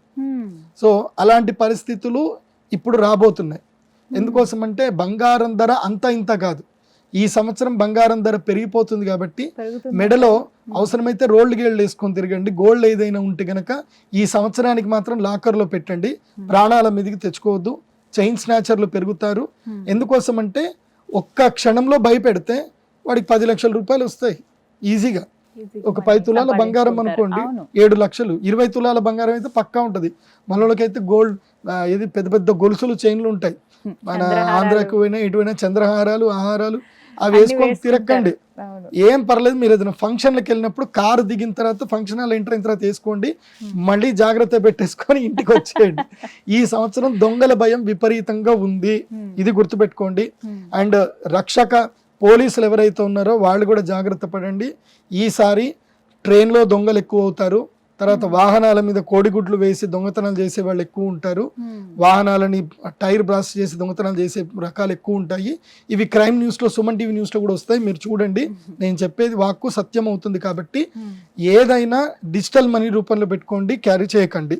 బంగారం వేసుకోవద్దు, ఈ సంవత్సరం వద్దు అని చెప్తున్నా. నెక్స్ట్ నృప విగ్రహతాభృషం. రాజులు పరస్పర విరోధముతోటి కొట్లాడుకుంటారు, వాగ్వివాదాలు చేసుకుంటారు, అసెంబ్లీలో ఒకళ్ళనొక్కళ్ళు తిట్టుకుంటారు. ఇది మనం చూస్తానే ఉంటాము. ఆంధ్రప్రదేశ్లో అయితే విపరీతంగా ఉంటుంది తిట్టుకోవడాలు. హతసస్యో బహువ్యాళో భౌమే వృష్టి వినాశనం. హతసస్యో బహువ్యాళో, హతసస్యో అంటే సస్యములు నాశమవుతాయి, అకాల వర్షములు పడతాయి. ఇప్పుడు గర్భపాత లక్షణం అని ఉంటుంది. ముఖ్యంగా చైత్రమాసం అంటే ఈ సంవత్సరం మొదలై చైత్రమాసంలోనే ఏం జరుగుతుంది అని అంటే ఏప్రిల్ 14వ తారీఖు నుంచి మొదలు మే 14వ తారీఖు వరకు అకాల వర్షాలు పడతాయి, మామిడి పిందెలు రాలిపోతాయి, తర్వాత టమాటా పంట కానీ కూరగాయల పంటలు కానీ నాశనం అవుతాయి. దీని ప్రభావం వల్ల మే 14 నుంచి జూలై 24 వరకు కూరగాయలు కొందామంటే భయపడతారు జనాలు. మన తెలుగు వాళ్ళకి అత్యంత ఇష్టమైనది ఒకటి ఉంటుంది అనమాట, బడ్జెట్ కూర ఒకటి ఉంటుంది. అదేంటి అని అంటే ఆవకాయ. మనం ఆవకాయ వేసుకొని తినడం అలవాటు చేసుకుంటాం. ఇంకా అంటే మధ్యతరగతి కుటుంబాలు, బిలో లో క్లాస్ వాళ్ళు ఎవరైతే ఉంటారో కూరగాయలు కొనుక్కోలేకపోతారు. కాబట్టి నేనేం చెప్తానంటే మన సుమన్ టీవీలోనే సుమన్ టీవీ హెల్త్ కొన్ని ఉంటాయి, అందులోపల టెర్రస్ మీద కూరగాయలు ఎట్లా పండించాలో అన్ని నేర్పిస్తున్నారు, వీళ్ళే చెప్తున్నారు. కాబట్టి మీరు ఇప్పటి నుంచి కూరగాయలు పండించేసుకోండి. టొమాటా కొనాలి అని అంటే 80 రూపాయల కిలో అవుతుంది, గుర్తుపెట్టుకోండి. ఎప్పటి నుంచి? మే జూన్ జూలై ఈ 2 నెలలు టమాటా మనం ముట్లేము, కొనుక్కోలేము. కొత్తిమీర కూడా కొనుక్కోలేము. పాలకూర కూడా 30 రూపాయలు, దాదాపుగా 120 రూపాయల కేజీ అవుతుంది పాలకూర. కొత్తిమీర 200 రూపాయల కిలో అవుతుంది. అల్లం రేటు పెరుగుతుంది. నిమ్మకాయ ఒకటి 5 రూపాయలు అవుతుంది. సో ఇలా చాలా ధరలు పెరిగిపోతాయి, జాగ్రత్త. అందుకే సస్యనాశనం అంటే ఏంటి? సస్యములు నాశనం అవుతాయి. నాశనమైన ఆటోమేటిక్ ఏం జరుగుతుంది? రేటు పెరిగిపోతుంది. ఎందుకోసం అంటే మనకు మార్కెట్లో ప్రోడక్ట్ తక్కువ అయితే దాని యొక్క డిమాండ్ ఎక్కువ అయిపోతుంది. సో డిమాండ్ తక్కువ, ప్రోడక్ట్ తగ్గిపోతే దాని రేట్ ఎక్కువ అయిపోతుంది. కాబట్టి ఇది జరుగుతుంది. ఇంకోటి ఏం చెప్పారు? వృష్టి వినాశనం అంటే వర్షము వల్ల నాశనాలు ఎక్కువ జరుగుతాయి. వర్షం కూడా తక్కువగా పడుతుంది. అది ఎక్కడెక్కడ పడుతుంది అనేది నేను మళ్ళీ చెప్తాను. స్టే ట్యూన్, కంటిన్యూ ఉంటుంది. నెక్స్ట్ ఈ సంవత్సరము మంత్రి ఎవరు అవుతున్నారు? మంత్రి ఎవరు అంటే శనిగ్రహం. ఓ శని మంత్రి. ఇప్పుడు రాజు ఒకవేళ ఎక్స్క్యూజ్ చేయొచ్చేమో, రాజుగారికి అన్నీ తెలియదు, కానీ మంత్రి గారు ఆయనకు అన్నీ తెలుస్తాయి. ఇప్పుడు మనకి భారతదేశ రాష్ట్రపతి గారు ఏంటంటే రాష్ట్రం అక్కడే ఉంటారు, ఏదైనా ఉంటే జీవోలు వస్తాయని సంతకం చేయడం వరకే వాళ్ళ పని ఉంటుంది, ఎంక్వైరీ చేసి సంతకం చేస్తారు, గవర్నర్ ఏది చూసుకుంటారు వాళ్ళు. కానీ మొత్తం అంతా చూసేది ప్రధానమంత్రి గారు కదా. కాబట్టి రాజుగారి తర్వాత అత్యంత శక్తి సంపన్నుడు శని. సో శని అంటే ఎవరు చెప్పండి? శని అంటే మనకేం తెలుస్తుంది అంటే ఈయన యమధర్మరాజు యొక్క అన్నగారు. కాబట్టి ఏంది, యమధర్మరాజు యొక్క అన్నగారు సాక్షాత్తు గ్రహాలకు రాజు అయినటువంటి సూర్యుడి యొక్క పుత్రుడు. శనిని ఏమంటారు అంటే సమవర్తి అంటారు. అదేవిధంగా ఏం చేస్తారు, కర్మ విపాక కారకుడు అంటారు. శని కర్మ విపాక కారకుడు అయ్యాడు కాబట్టి అతనే మంత్రి అయ్యాడు. కాబట్టి ఏం జరుగుతుంది, మంత్రి శని అయ్యాడు. ఈయన సమవర్తిత్వం అంటే అందరినీ సమానంగా చూస్తాడనమాట. ఎవరు పెద్ద గొప్ప పేద ఇదేముండదు. లైక్ మన ప్రధానమంత్రి నరేంద్ర మోదీ గారు ఎలాగైతే గనక ఒక స్త్రీమూర్తి వచ్చి దండం పెడితే అమ్మ అమ్మ నమస్తే చేయకు అని అంటాడు, ఓ పెద్ద ఆవిడ వచ్చి దండం పెట్టినా ఆయన నమస్తే చేయొద్దు అంటాడు. అందరినీ సమానంగా చూస్తాడు, మళ్ళీ ఎవరెవరిని ఎక్కడ దొక్కాలో అక్కడ దొక్కుతాడు. కాబట్టి ఈ శని కూడా అదే పని చేస్తాడు. మధ్య వృష్టి అంటే వర్షాలు ఎక్కువ పడవు, మధ్య వృష్టి అంటే సాధారణంగా వర్షాలు పడతాయి. తర్వాత మంద సస్యం అంటే సస్యములు కూడా పెద్దగా పెరగవు. మనకి ఒక ఎకరానికి 40 బస్తాలు అనుకున్న చోట 30 బస్తాలే వస్తాయి, గుర్తుపెట్టుకోండి. సర్వే పాపరతా నరాహ, నరులందరూ కూడా పాప నిరతులైపోతారు. అంటే తప్పు చేయడం పెద్ద ఏం కాదు అని చెల్తా అందరు చేస్తున్నారు, మనం కూడా చేసేద్దాం అంటే అందరూ ఆల్కహాల్ అడిక్ట్ అయిపోవడము అదేం పెద్ద తప్పు కాదు. అదేవిధంగా ఎక్కువగా స్త్రీల వల్ల పురుషులు ఏడుస్తారు, అంటే హనీ ట్రాపింగ్ లో పడి ఏడుస్తారు, ముందుకు వెళ్ళలేరు, వెనక్కి వెళ్ళలేరు, కేసులు పెడుతున్నారంటారు. వీడియో కాల్స్ చెయ్యకండి, ముఖ్యంగా పురుషులు హనీ ట్రాప్ లో పడకండి, జాగ్రత్త. కేసు ఇది ఆకొచ్చి ముళ్ళు మీద పడ్డా, ముళ్ళెళ్ళి ఆకు మీద పడ్డా ఆకుకే నష్టము. ఆ ఆకు ఎవరో కాదు, యంగ్ అబ్బాయిలు. మీ జీవితాలు నాశనం చేసుకోకండి, మీ ఆస్తులు కూడా రాయించేసుకుంటారు, జాగ్రత్త. ప్రజాపీడ భవేన్నిత్యం, ప్రజలందరూ కూడా పీడా భవేన్నిత్యం అంటే పీడని అనుభవిస్తారు. నేను మళ్ళీ చెప్తున్నాను, తెలుగు రాష్ట్ర ప్రజలకు చెప్తున్నాను, మీరు పీడ అనుభవించే అవకాశం మీ దగ్గర ఉంది, పీడని విముక్తి చేసుకునే అవకాశం కూడా మీ దగ్గర ఉంది. ఆ పీడ పొందుతారా, పీడ విముక్తులు అవుతారా అనేది మేము 13వ తారీఖు మీ చేతిలో ఉంది, అది మీ ఇష్టం. ప్రజాపీడ భవేన్నిత్యం, మనకైతే జ్యోతిష్యం ఏం చెప్తుంది, ప్రజలు పీడని అనుభవిస్తారు అని చెప్తుంది. సో అది అనుభవిస్తారా అనుభవించారా అనేది మీరు చూసుకోండి. సూర్యపుత్రేతు మంత్రిని, సూర్యపుత్రుడు మంత్రిగా ఉన్నప్పుడు ఇది జరుగుతుంది అని చెప్పారు. కాబట్టి ప్రజలు అత్యాశకు వెళ్ళకండి, బంగారం వేసుకొని తిరక్కండి, దొంగలు ఎక్కువ అవుతారు. అదేవిధంగా రైతులు పంటలు వేసేటప్పుడు 6 తడి పంటలే వేసుకోండి, వర్షాధార పంటలు ఈ సంవత్సరం రావు. క్లియర్ గా చెప్తున్నాను. ఎందుకోసమంటే చాలా మంది కర్ణాటకలో కానీ మహారాష్ట్రలో కానీ ఇటు రాయలసీమ ప్రాంతంలో కానివ్వండి, మన వైపు ఇది తూర్పుగోదావరి జిల్లా కోస్తా జిల్లాలో కానీ మనకు వర్షపు నీళ్ళు వస్తాయి, ఈ సంవత్సరం వర్షపు నీళ్ళతోటి పంటలు వస్తాయి అని చెప్పి ఆ నమ్మకంతో పంటలు వేస్తారు. కానీ ఆ పంటల వల్ల పెద్దగా లాభాలు రావు. ఎక్కువగా పెట్టుబడులు పెట్టకండి, ఎక్కువ ఖర్చులు పెట్టుకోకండి, 6 తడి పంటలు వేయండి. నేను ప్రజలందరికీ చెప్పేది ఏంటంటే, ఇవి అరికలు, ఇవి వాటికి ఎక్కువ నీళ్ళు అవసరం ఉండదు. సిరిధాన్యాలు పండించడానికి ఎక్కువగా మక్కువ చూపించండి. ప్రజలు కూడా సిరిధాన్యాలు తినడానికి ఎక్కువగా మక్కువ చూపించండి, అది బాగుంటుంది. వాటికి ఎక్స్పోర్ట్ క్వాలిటీ కూడా రేటు కూడా బాగా వస్తుంది. బియ్యము ధర ఈ సంవత్సరము కేవలము కిలోకి 5 రూపాయలు మాత్రం పెరుగుతుంది. కానీ వరి ధర మాత్రం, అంటే వడ్ల ధర మాత్రం పెరగదు. వరికి ఎంత ఉందో అంత ఉంటుంది, ఇంకా తక్కువ అవుతుంది. మొన్నటిదాకా 5,200 టన్ను వచ్చింది, ఇప్పుడు అంతకుమించి కూడా తగ్గుతుంది. సో కాబట్టి మంద సస్యాహ అది జరగదు, అది గుర్తుపెట్టుకోండి. నెక్స్ట్ సేనాధిపతి అయినటువంటి శుక్రుడి యొక్క ఫలితం. శుక్రుడు సేనాధిపతి అంటే సైన్యానికి నాయకుడయ్యాడు శుక్రుడు. దీనివల్ల ఏం జరుగుతుందంటే సైనికులు ఎక్కువగా వీడియోలు తీయడము, పోలీసులు కూడా ఎక్కువగా ఇన్స్టాగ్రామ్లోను ఫేస్బుక్లోను రక్షక భటులు వీళ్ళందరూ ఫేమస్ అవ్వాలని చూసుకోవడము, ఇవన్నీ కూడా జరుగుతుంది. కొంతమంది రక్షక దాంట్లో ఉన్నటువంటి వాళ్ళు సైనికులు కూడా అభాసు పాలవుతారు, ఇలాంటివి చేసి ఉద్యోగాలు కోల్పోతారు, జాగ్రత్త. అంటే మన భారతదేశానికి సంబంధించిన రహస్యాలు ఎక్కడ బయటపడకూడదు. సో మీరు డ్యూటీ డ్రెస్ వేసుకొని ఏం చేయకండి. ఎందుకోసం అంటే సైన్యాధిపతికి శుక్రుడు వచ్చాడు అనుకోండి, శుక్రుడు ఎంటర్టైన్మెంట్, శుక్రుడు అంటే మేకప్లు, ఆర్టిస్టులు, ఎంటర్టైన్మెంట్లు, ఆనందము, భోగ విలాసాలు, ఇవన్నీ శుక్రుడు. శుక్రుడు సైన్యాధిపతి అయ్యాడు అనుకోండి, యుద్ధం అయితే జరగదు. ఏం జరుగుతుందో చెప్పండి. ఇక్కడ చెప్తున్నారు, సువృష్టిరత్యంత సమృద్ధ సస్యం సుభిక్షమర్గ్యో బహుళోదరిత్యాం నరాస్త్రియ కామరత ప్రవృత్తా సైన్యాధిపత్యే ఖలు భార్గవస్య. సైన్యాధిపతి అయినప్పుడు ఏం జరుగుతుందట, సువృష్టి అత్యంత సమృద్ధ సస్యం అన్నారు. సువృష్టి ఎప్పుడు, శుక్రగ్రహానికి సంబంధించిన మాసాన్ని శ్రావణ మాసం అంటారు. ఈ శ్రావణ మాసంలో మాత్రం మంచి వర్షాలు పడతాయి. ఈ ఒక్క నెలనే, శ్రావణ మాసము భాద్రపద మాసంలో మాత్రమే ఈ సంవత్సరం వర్షాలు బాగుంటాయి. మళ్ళీ ఎప్పుడు కూడా అంటే కొంచెం దసరాను ఆ టైంలో వర్షాలు పడతాయి, కానీ ఈసారి లేవు. ఈసారి వర్షాలు ఇప్పుడే పడతాయి. అందుకే నేను చెప్పేది ఏంటంటే, మీరు గవర్నమెంట్ని తిట్టకండి. హైదరాబాద్, చెన్నై, బెంగళూరు నగరవాసులకు, సిటీలో ఉండేటువంటి వాళ్లకు అందరికీ చెప్తున్నాను, ఈ సంవత్సరం వర్షాలు పడవు కాబట్టి ఈ 1 year బిగినింగ్లోనే మీరు ఏం చేయండి, మీ ఇంటి మీద పడ్డే వర్షపు నీళ్ళన్నీ కూడా మీ ఇంట్లో స్టోర్ అయ్యేటట్టు చూసుకోండి.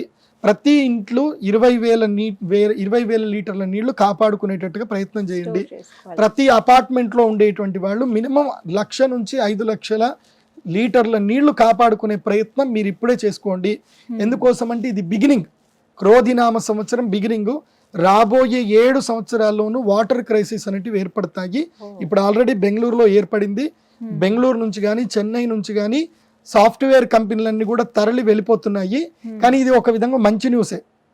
ఎవరికి మంచి న్యూస్ అంటే, వరంగల్, మహబూబ్ నగరు, నిజామాబాదు, తర్వాత విజయవాడ, రాజమండ్రి, విశాఖపట్నం అంటే మెట్రోపాలిటన్ సిటీస్ కాకుండా సబర్బన్ సిటీస్ ఏవైతే ఉంటాయో వాటికి మంచిది.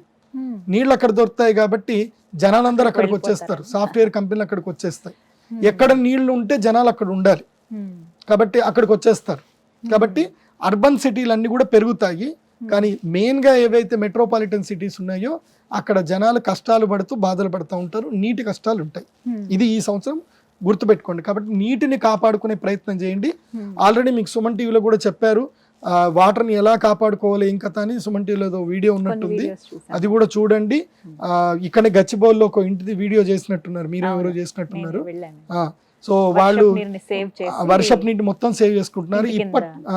ఇప్పటి నుంచి ఎవరు ఇల్లు కట్టుకున్నా కింద సెల్లార్లో వర్షపు నీళ్లు మొత్తం సేవ్ ఉండేటట్టు ప్లాన్ చేసుకోండి.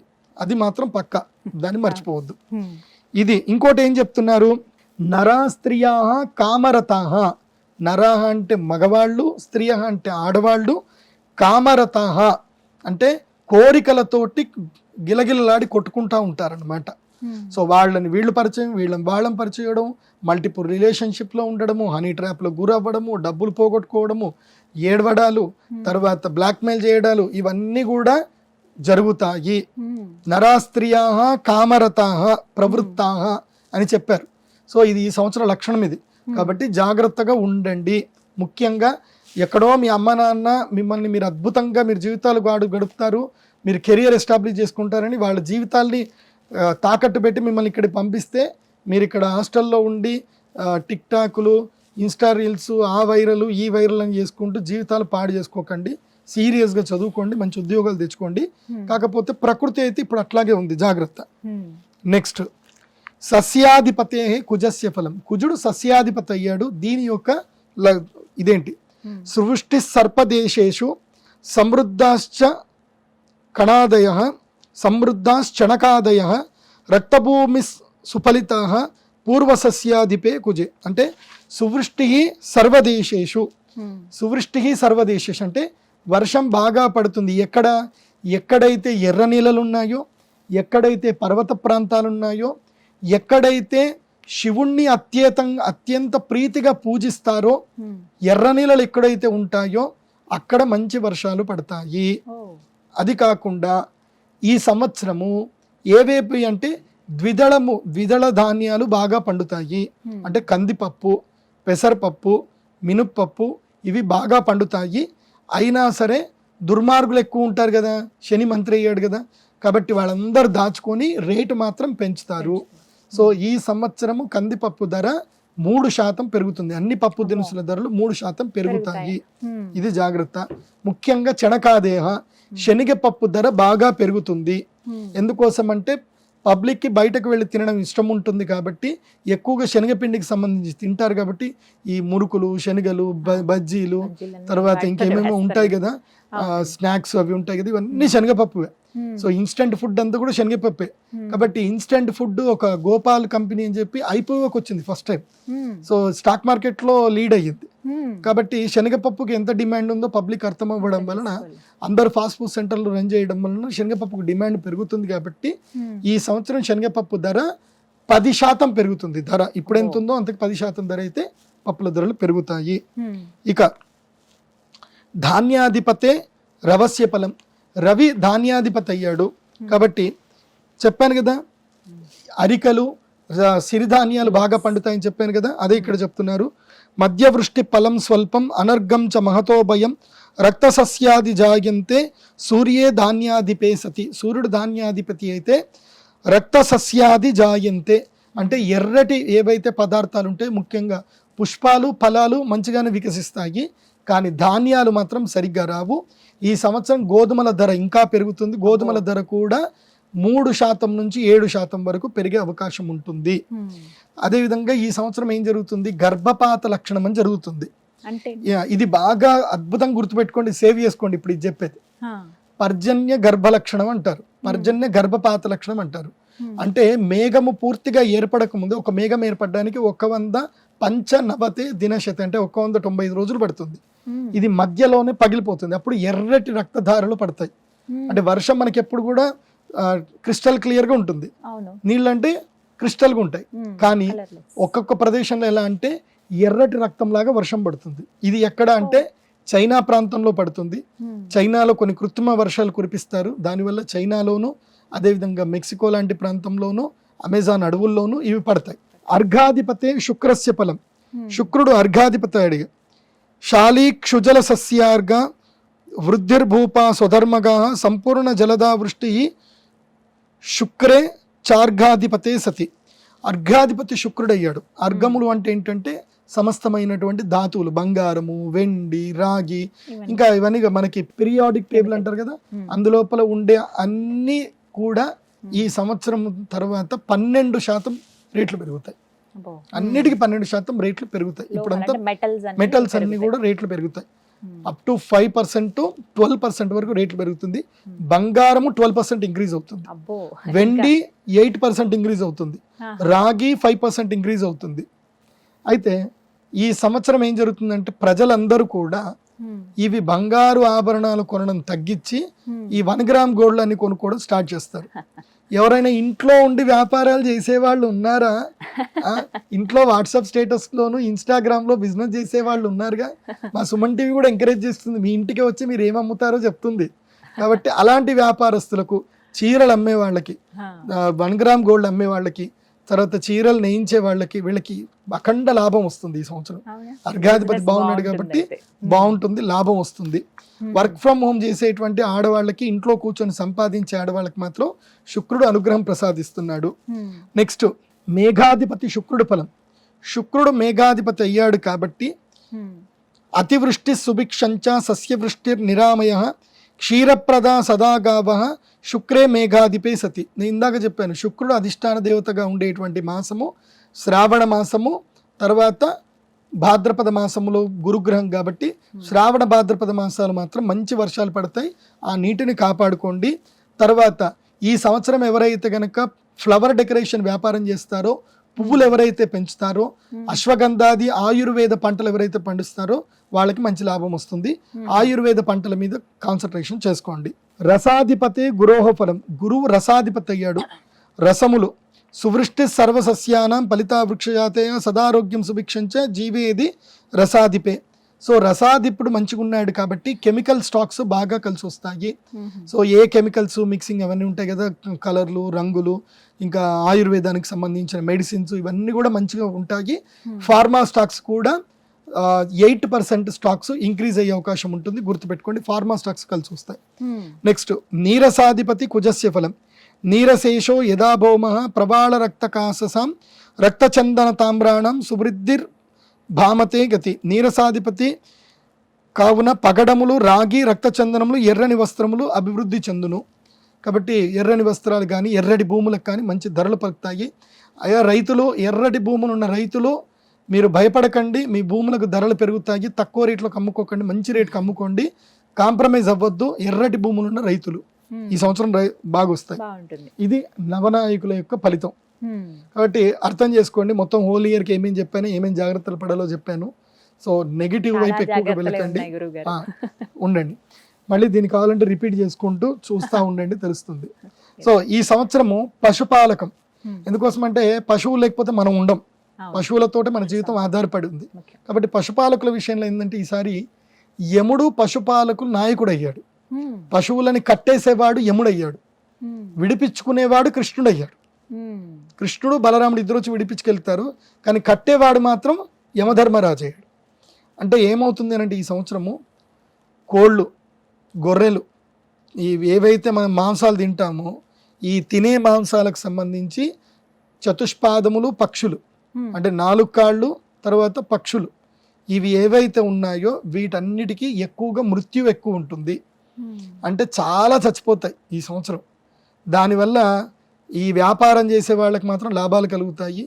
మేకలు అమ్ముకునే వాళ్లకు, మేకల పెంపకం చేసే వాళ్ళకి, కోళ్ల పెంపకం చేసే వాళ్ళకి మాత్రం లాభాలు వస్తాయి. అంటే జనాలు ఎక్కువగా మాంసం తినడానికి ఇష్టపడతారు. జనాలలో యమధర్మరాజు వీలనమైపోయి నాన్ వెజ్ తింటారు. ఎవరైతే వెజిటేరియన్ ఉన్నటువంటి వాళ్ళు కూడా బలవంతంగా నాన్ వెజ్ కిందకి డైవర్ట్ అయిపోతారు. సో ఇవి జరుగుతాయి. జిక్వా చాపల్యం ఎక్కువైపోతుంది ఈ సంవత్సరం ప్రజలకు. అది తినాలనే కోరిక ఎక్కువ అవుతుంది కాబట్టి ఎక్కువగా చనిపోతాయి. అదేవిధంగా ఆవులు, తర్వాత గేదెలు, ఎద్దులు ఇవి కూడా పశువధశాలకు ఎక్కువగా పోయే అవకాశాలు ఉంటాయి. కాబట్టి మా బజరంగ్ దళ్, మా బంధువులు, తర్వాత విశ్వ హిందూ పరిషత్ బంధువులు, సనాతన ధర్మ బంధువులు, గోవుల్ని కాపాడుకునే వాళ్ళు బజరంగ్ బలి రెడీగా ఉండండి, కాపాడండి.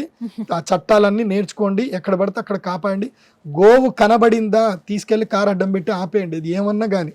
నేనైతే ఇప్పటికి ఒక 3 వ్యాన్లను ఆపేసా. లోకల్ పోలీసులకు ఫోన్ చేసి గొడవ పెట్టుకొని అన్ని చేసి, నాకు పెద్ద పెద్ద ఎట్లా పరిచయం కదా, ఫోన్ చేసి నా ఇక్కడ ఆగింది, నేను ఇక్కడ ఆగిన, అయితే నేనన్నా బోని కానీ లేకపోతే వెహికల్ మాత్రం బోని అని చెప్పి ఆపేసా. నేషనల్ హైవే 44 మీద అట్లా ఆపి నేను దాదాపుగా నా వంత అయితే 200 ఆవులను అయితే నేను కాపాడగలిగాను. సో ఎవరైనా వెళుతున్నారు అంటే గోవులు కనిపించాయంటే ఆపేసేయండి, ఏం పర్లేదు, గొడవ పెట్టుకోండి. దగ్గరనే నియరెస్ట్ పోలీస్ స్టేషన్ ఫోన్ చేయండి. ఈ మధ్య గూగుల్ ఉంది కదా, okay Google tell me nearest police station phone number అంటే అదే చెప్తుంది.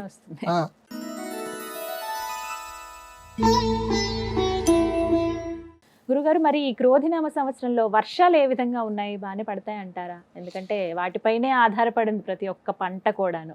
ఈ సంవత్సరములో వర్షాలు తక్కువగా ఉన్నాయి, తక్కువ వర్షం, ఎక్కువ వర్షపాతం లేదు. ఉన్న నీటిని కాపాడుకునే ప్రయత్నం చేసుకోండి ప్రభుత్వాలు, ప్రజలు.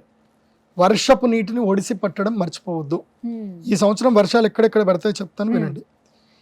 10 భాగములు సముద్రం పైన, అంటే వర్షపు నీళ్లు ఒక 20% వచ్చాయనుకుందాం, అంటే 100% ఎప్పుడు వర్షం పడదు.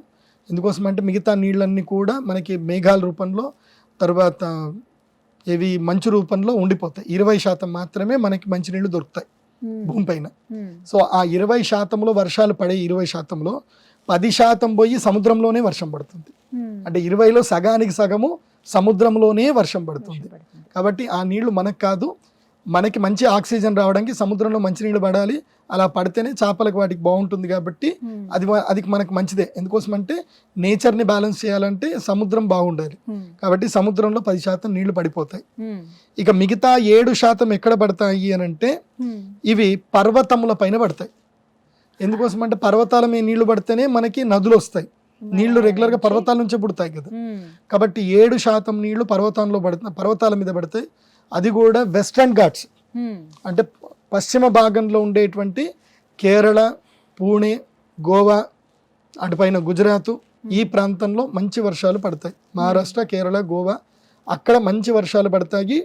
7% వర్షాలన్నీ కూడా పర్వత ప్రాంతంలోనే పడతాయి. వింధ్య పర్వతాలు, అక్కడక్కడ పడతాయి. సో మన ఆంధ్రప్రదేశ్లో మాత్రం పర్వతాలకి గుండు కొడుతున్నారు. సో దయచేసి పర్వతాలకు గుండు కొట్టకండి. గుండు కొడితే అది కూడా నేల అనుకుని వర్షం పడ్డం మానేస్తుంది. కాబట్టి పర్వతాలకు గుండు కొట్టకుండా ఉంటే మంచిది. సో ఎక్కడెక్కడైతే పర్వతాలు ఉంటే అక్కడ వర్షం పడుతుంది. దానివల్ల గిరిజన వాసులకు మేలు జరుగుతుంది. తర్వాత ఆర్గానిక్ పంటలు పండించే గిరిజన వాసులకు మాత్రం ఈ సంవత్సరం మేలు జరుగుతుంది. సో సిటీ నుంచి కారు వేసుకొని మన శ్రీకాకుళము, విజయనగరము, తర్వాత భద్రాచలం దగ్గర ఉండే సంతలకి హైదరాబాద్ వాళ్ళు వెళ్తారు. 7% పర్వతాల మీద పడుతుంది. ఇక మన భూమి మీద అంటే ఎవరైతే వేస్ట్ ఎక్కువ చేస్తారో ఆ ప్రాంతంలో అంటే మంచినీళ్ళన్నీ ఏది నాలా లోపలికి వెళ్ళిపోయే ప్రదేశం లోపల మాత్రం దేవుడికి ఇష్టం లేదు. అందుకోసం ఏం చేశారంటే ఒరే నేను ఇచ్చే మంచినీళ్ళు మీరు అంతా పాడు చేసుకుంటున్నారని చెప్పి 2% మాత్రమే, ఓన్లీ 2% మాత్రమే సిటీలలో చదును నేల మీద, నేల ప్రాంతం మీద 2% మాత్రం వర్షాలు పడతాయి.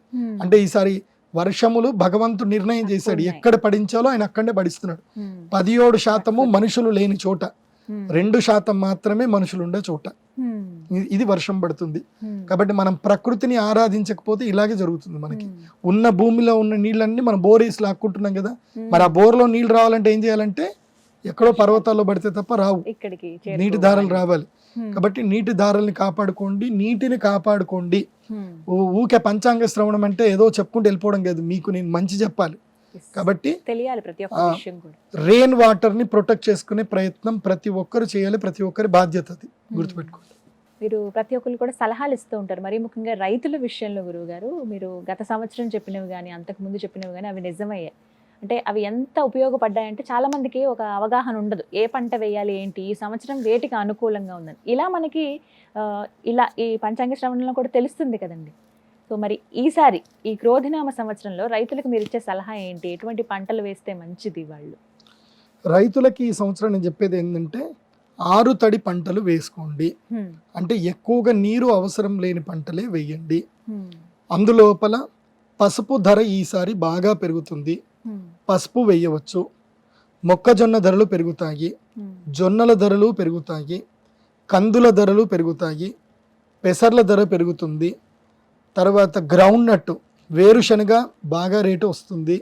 అదేవిధంగా శనగపప్పు రేట్ అయితే వీటన్నిటికన్నా ఎక్కువగా రేట్ వస్తుంది. మిర్చికి కూడా రేట్ వస్తుంది, కానీ ఓపిక పట్టాలి. మిర్చి పండించి దాన్ని ఎండబెట్టి జాగ్రత్తగా ఓపిక పట్టండి. మిర్చికి రేట్ వచ్చిన రోజు అమ్ముకోండి. దళారులు మాత్రం మోసం చేస్తారు బికాస్ ఆఫ్ శని. అలా దళారులు కాకుండా మిర్చి ఏదైతే ఉందో మీరు పొడి చేసి దాపెట్టుకోండి, మీకు ఏ నష్టం జరగదు. ఆల్రెడీ మన సుమన్ టీవీ బిజినెస్ లో నేర్పిస్తారు మీకు ఎవరెవరు ఎట్లా స్టోర్ చేసుకోవాలి, ఎలా కాపాడుకోవాలని. ఆల్రెడీ వీళ్ళు ఎడ్యుకేషనల్ వీడియోస్ చేస్తున్నారు సుమన్ టీవీలో. సుమన్ టీవీ బిజినెస్ లో నేర్చుకోండి అవి. సో మిర్చి మాత్రం ధర అంతంత మాత్రం ఉంటుంది, కానీ మిర్చి పెరుగుతుంది, పర్వాలేదు. 300 రూపాయలు 3000 రూపాయలకు పైన కానీ టన్ను వచ్చే అవకాశం ఉంటుంది. టన్నుకి ఎక్కువనే రేట్ వస్తుంది. మిర్చి మంచిగానే పలుకుతుంది, 30,000 దాకా పలుకుతుంది. సో మిర్చి ఆల్మోస్ట్ 300 రూపాయల నుంచి 500 రూపాయలు ఎప్పుడు ఊగిసలాడుతూ ఉంటుంది. కానీ ఈసారి మాత్రం 670 రూపాయలకి కేజీ వెళ్ళే అవకాశం అయితే ఉంటుంది. ఇది నేను గ్యారంటీ ఇస్తాను. నెక్స్ట్ తీగ పంటలు ఎక్కువగా వేయండి రైతులు, తీగ పంటలు వేసుకోండి. ఈ సంవత్సరము వర్షాలు తక్కువ ఉన్నాయి కాబట్టి కూరగాయలు సరిగ్గా రావు, కాబట్టి కూరగాయలు బాగా పండుతాయి. తర్వాత జూన్ జూలైలో టమాటాకి బాగా ధర వస్తుంది కాబట్టి టమాటాని చేసుకోండి. అది కాకుండా రైతులు కొన్ని కొత్తగా నేర్చుకోండి. ఇప్పుడు మనం కూరగాయలు పండిస్తాము, ఇవాళ మార్కెట్లో మనకు అనుకున్న ధర రాలేదు, దాన్ని మీరు ధరకి ఇష్టం లేక అమ్మకండి, ధర వస్తేనే అమ్మండి. ధర రాకపోతే దీనికి కొన్ని పద్ధతులు ఉన్నాయి. కూరగాయలు కట్ చేసి ఉప్పు నీళ్ళల్లో నానబెట్టి తర్వాత ఎండబెట్టి వాటిని మనము ఫాస్ట్ ఫుడ్ కింద ప్యాకేజ్ చేసి మనము దాన్ని సంవత్సరాల తరబడి తర్వాత కూడా మనం అమ్ముకోవచ్చు. సో ఫుడ్ ప్రాసెసింగ్ అనేది ఒకటి ఉంది, అది రైతులు నేర్చుకోండి, మీరు అనవసరంగా నష్టపోకండి. నేను ఈ మధ్య కాలంలో నాకు ఒక శిష్యుడు ఇట్లాగే ఇబ్బంది, నేను చెప్పాను టమాటా రేట్ వస్తుందని చెప్పాను, అతను ఇది బాగాలేదు, టమాటా రేట్ రాలేదు. సో ఏం చేద్దాం గురుగారు అంటే, ఏం చేయకరా, ఆ టమాటాలు ఏవి అమ్మకు, ఆ టమాటాలన్నీ చక్కగా వేసి మిక్సర్ గ్రైండర్ పెట్టేసి దాని లోపల సగ్గుబియ్యం వేయు, సగ్గుబియ్యం వేసి దాని లోపల మంచిగా వెల్లుల్లిపాయలు ఉల్లిపాయలు అన్నీ వేసి దాన్ని ఒక మంచి జ్యూసీగా తయారు చేసి దాన్ని మొత్తం కూడా ఎండబెట్టేసి, ఇవి వడియాలు చేస్తారు కదా అప్పడాలు, అలా ఎండబెట్టేసి అమ్ముకోరు అని చెప్పా. వాడు మామూలు టమాటాలు అమ్మితే వాడికి వచ్చేది 30,000. ఇలా చేసి అమ్మినందుకు వాడికి 2 లక్షల రూపాయలు వచ్చాయి. అబ్బో. సో ఇక వాడు అదే పని పెట్టుకున్నాడు. 10 ఎకరాల పొలం లీజుకి తీసుకున్నాడు. ఇంకా టమాటాలు పండిస్తాడు. మార్కెట్ జోలికి వెళ్ళాడు, అసలు కూరగాయల మార్కెట్కే పోడు. టమాటాలు, తర్వాత వెల్లుల్లిపాయలు, ఉల్లిపాయలు ఇవన్నీ వేస్తాడు, అల్లం వేస్తాడు, దాని ఒక మంచి ఇంగ్రీడియంట్ తయారు చేస్తాడు, సగ్గు బియ్యం వేసి. తర్వాత వడియాలు చేస్తాడు. అయిపోయి 800 రూపాయలు కిలో వడియాలు అవి, టమాటా వడియాలు అయిపోయి. అలా ఇన్నోవేటివ్ గా ఆలోచించండి. ఇప్పుడు కాకరకాయలు ఉన్నాయి, దొండకాయలు ఉన్నాయి, అవి కట్ చేసి ఉప్పు నీళ్ళలో నానబెట్టి ఎండబెట్టిన తర్వాత ఇక పాడవు అవి. తర్వాత మంచిగా నెయ్యిలో వేయించుకోవచ్చు. తర్వాత మీకు తెలుసు కదా, ఉప్పు మిరపకాయలు ఉంటాయి, మజ్జిగ మిరపకాయలు ఉంటాయి, తర్వాత ఎండు మిరపకాయ చట్నీ ఉంటుంది, తర్వాత ఆవకాయలు చేయొచ్చు, ఎన్నెన్నో చేయొచ్చు. చాలా చేయొచ్చు. కాబట్టి రైతులు నష్టపోకండి. ఈ సంవత్సరం రైతులు ఎక్కువగా ఆరుతడి పంటలే వేసుకోండి, దానివల్ల మంచి లాభం కలుగుతుంది.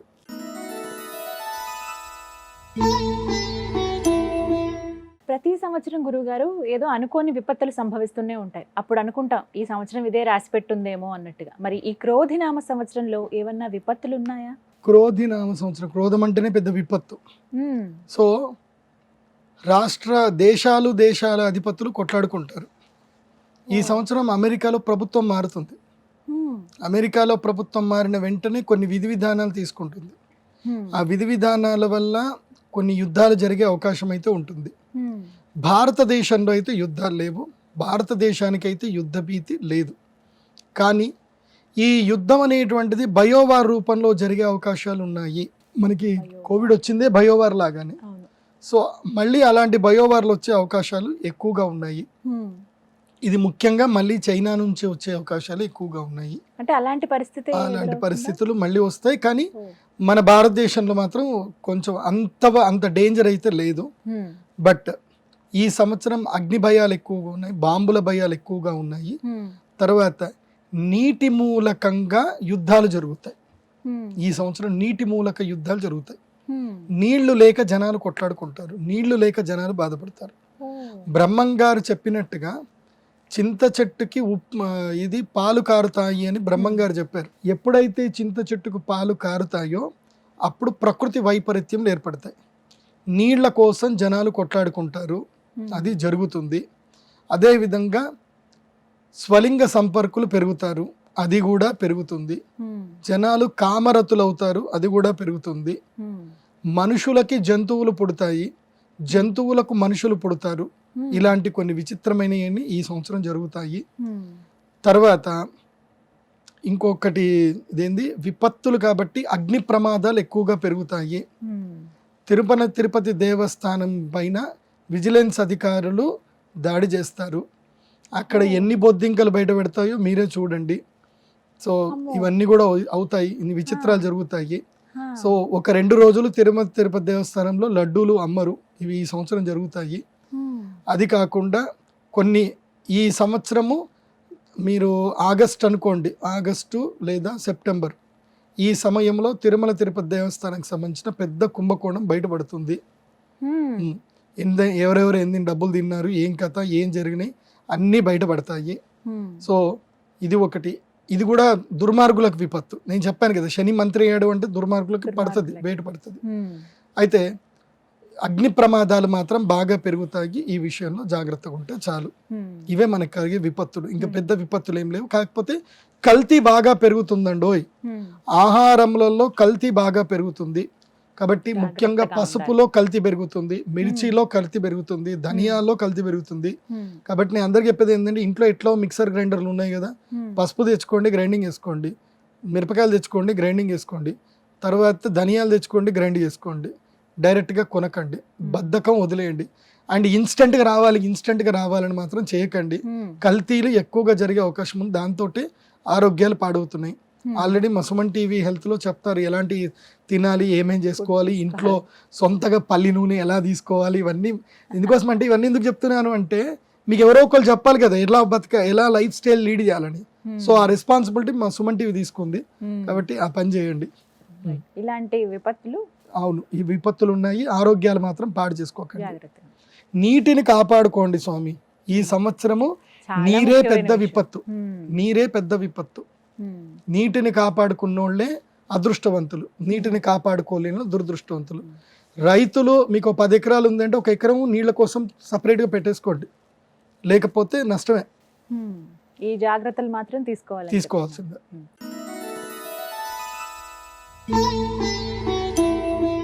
ఇందాక మాటల్లో అన్నారు గురుగారు, ఎన్నికలు గురించి ప్రస్తావన వచ్చింది.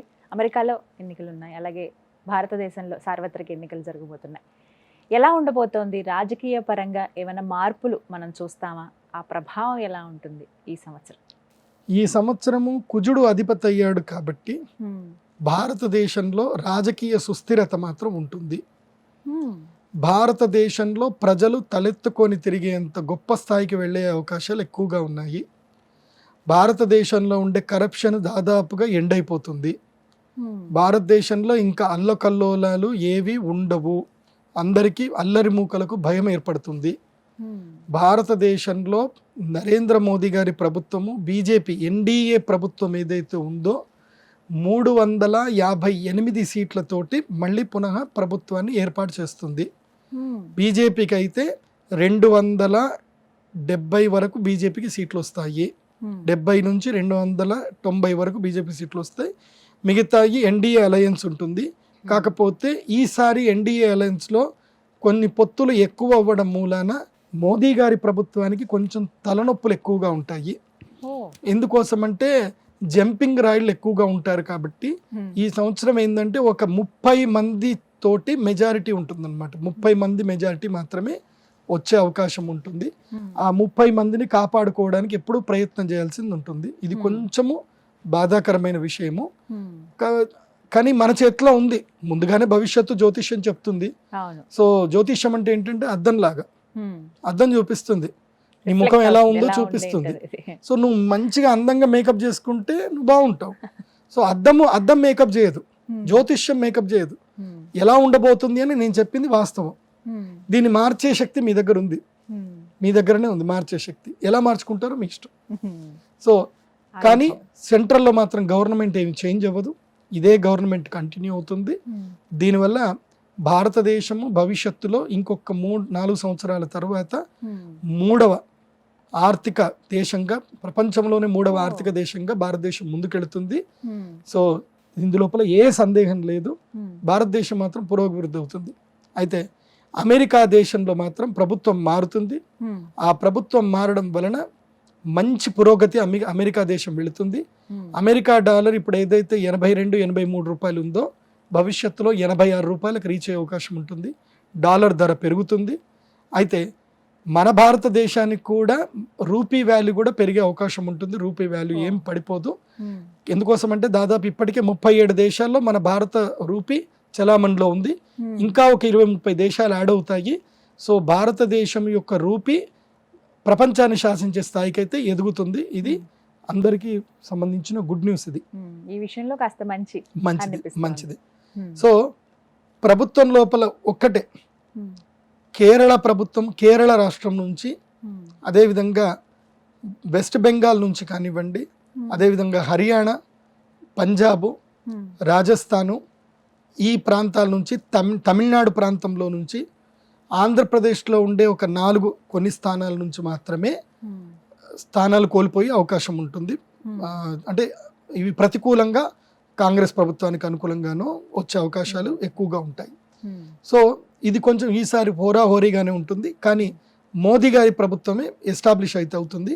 వాళ్ళకి మాత్రం కొంచెం తలనొప్పి ఉంటుంది. ఎవరు ఆశావహుల నుంచి, స్వార్థపరుల నుంచి వాళ్ళని కూడా కన్విన్స్ చేయాల్సి వస్తుంది. ఎందుకోసమంటే డబ్బులు ఇస్తే మేము జంప్ అవుతాం అనేటోళ్ళు కొంతమంది ఉంటారు. అలాంటి వాళ్ళని కన్విన్స్ చేయడమో, భయపెట్టడమో ఏదో చేయడం ఉంటుంది. అదైతే జరుగుతుంది. ఇవైతే జరుగుతాయి.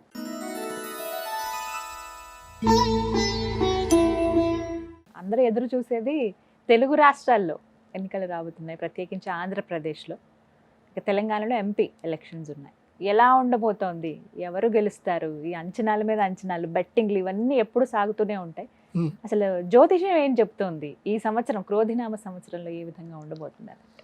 జ్యోతిష్యం ఏం చెప్తుందో నేను చెప్తాను, కానీ ప్రదీప్ జోషి చెప్పాడని నా పేరు పెట్టుకొని మాత్రం బెట్టింగ్లు మాత్రం కట్టకండి. నేను దానికి విరుద్ధం. బెట్టింగ్లు నా పేరు చెప్పుకొని మాత్రం కట్టి మళ్ళీ ఏమనో జరిగిందని చెప్పి నన్ను తిట్టకండి.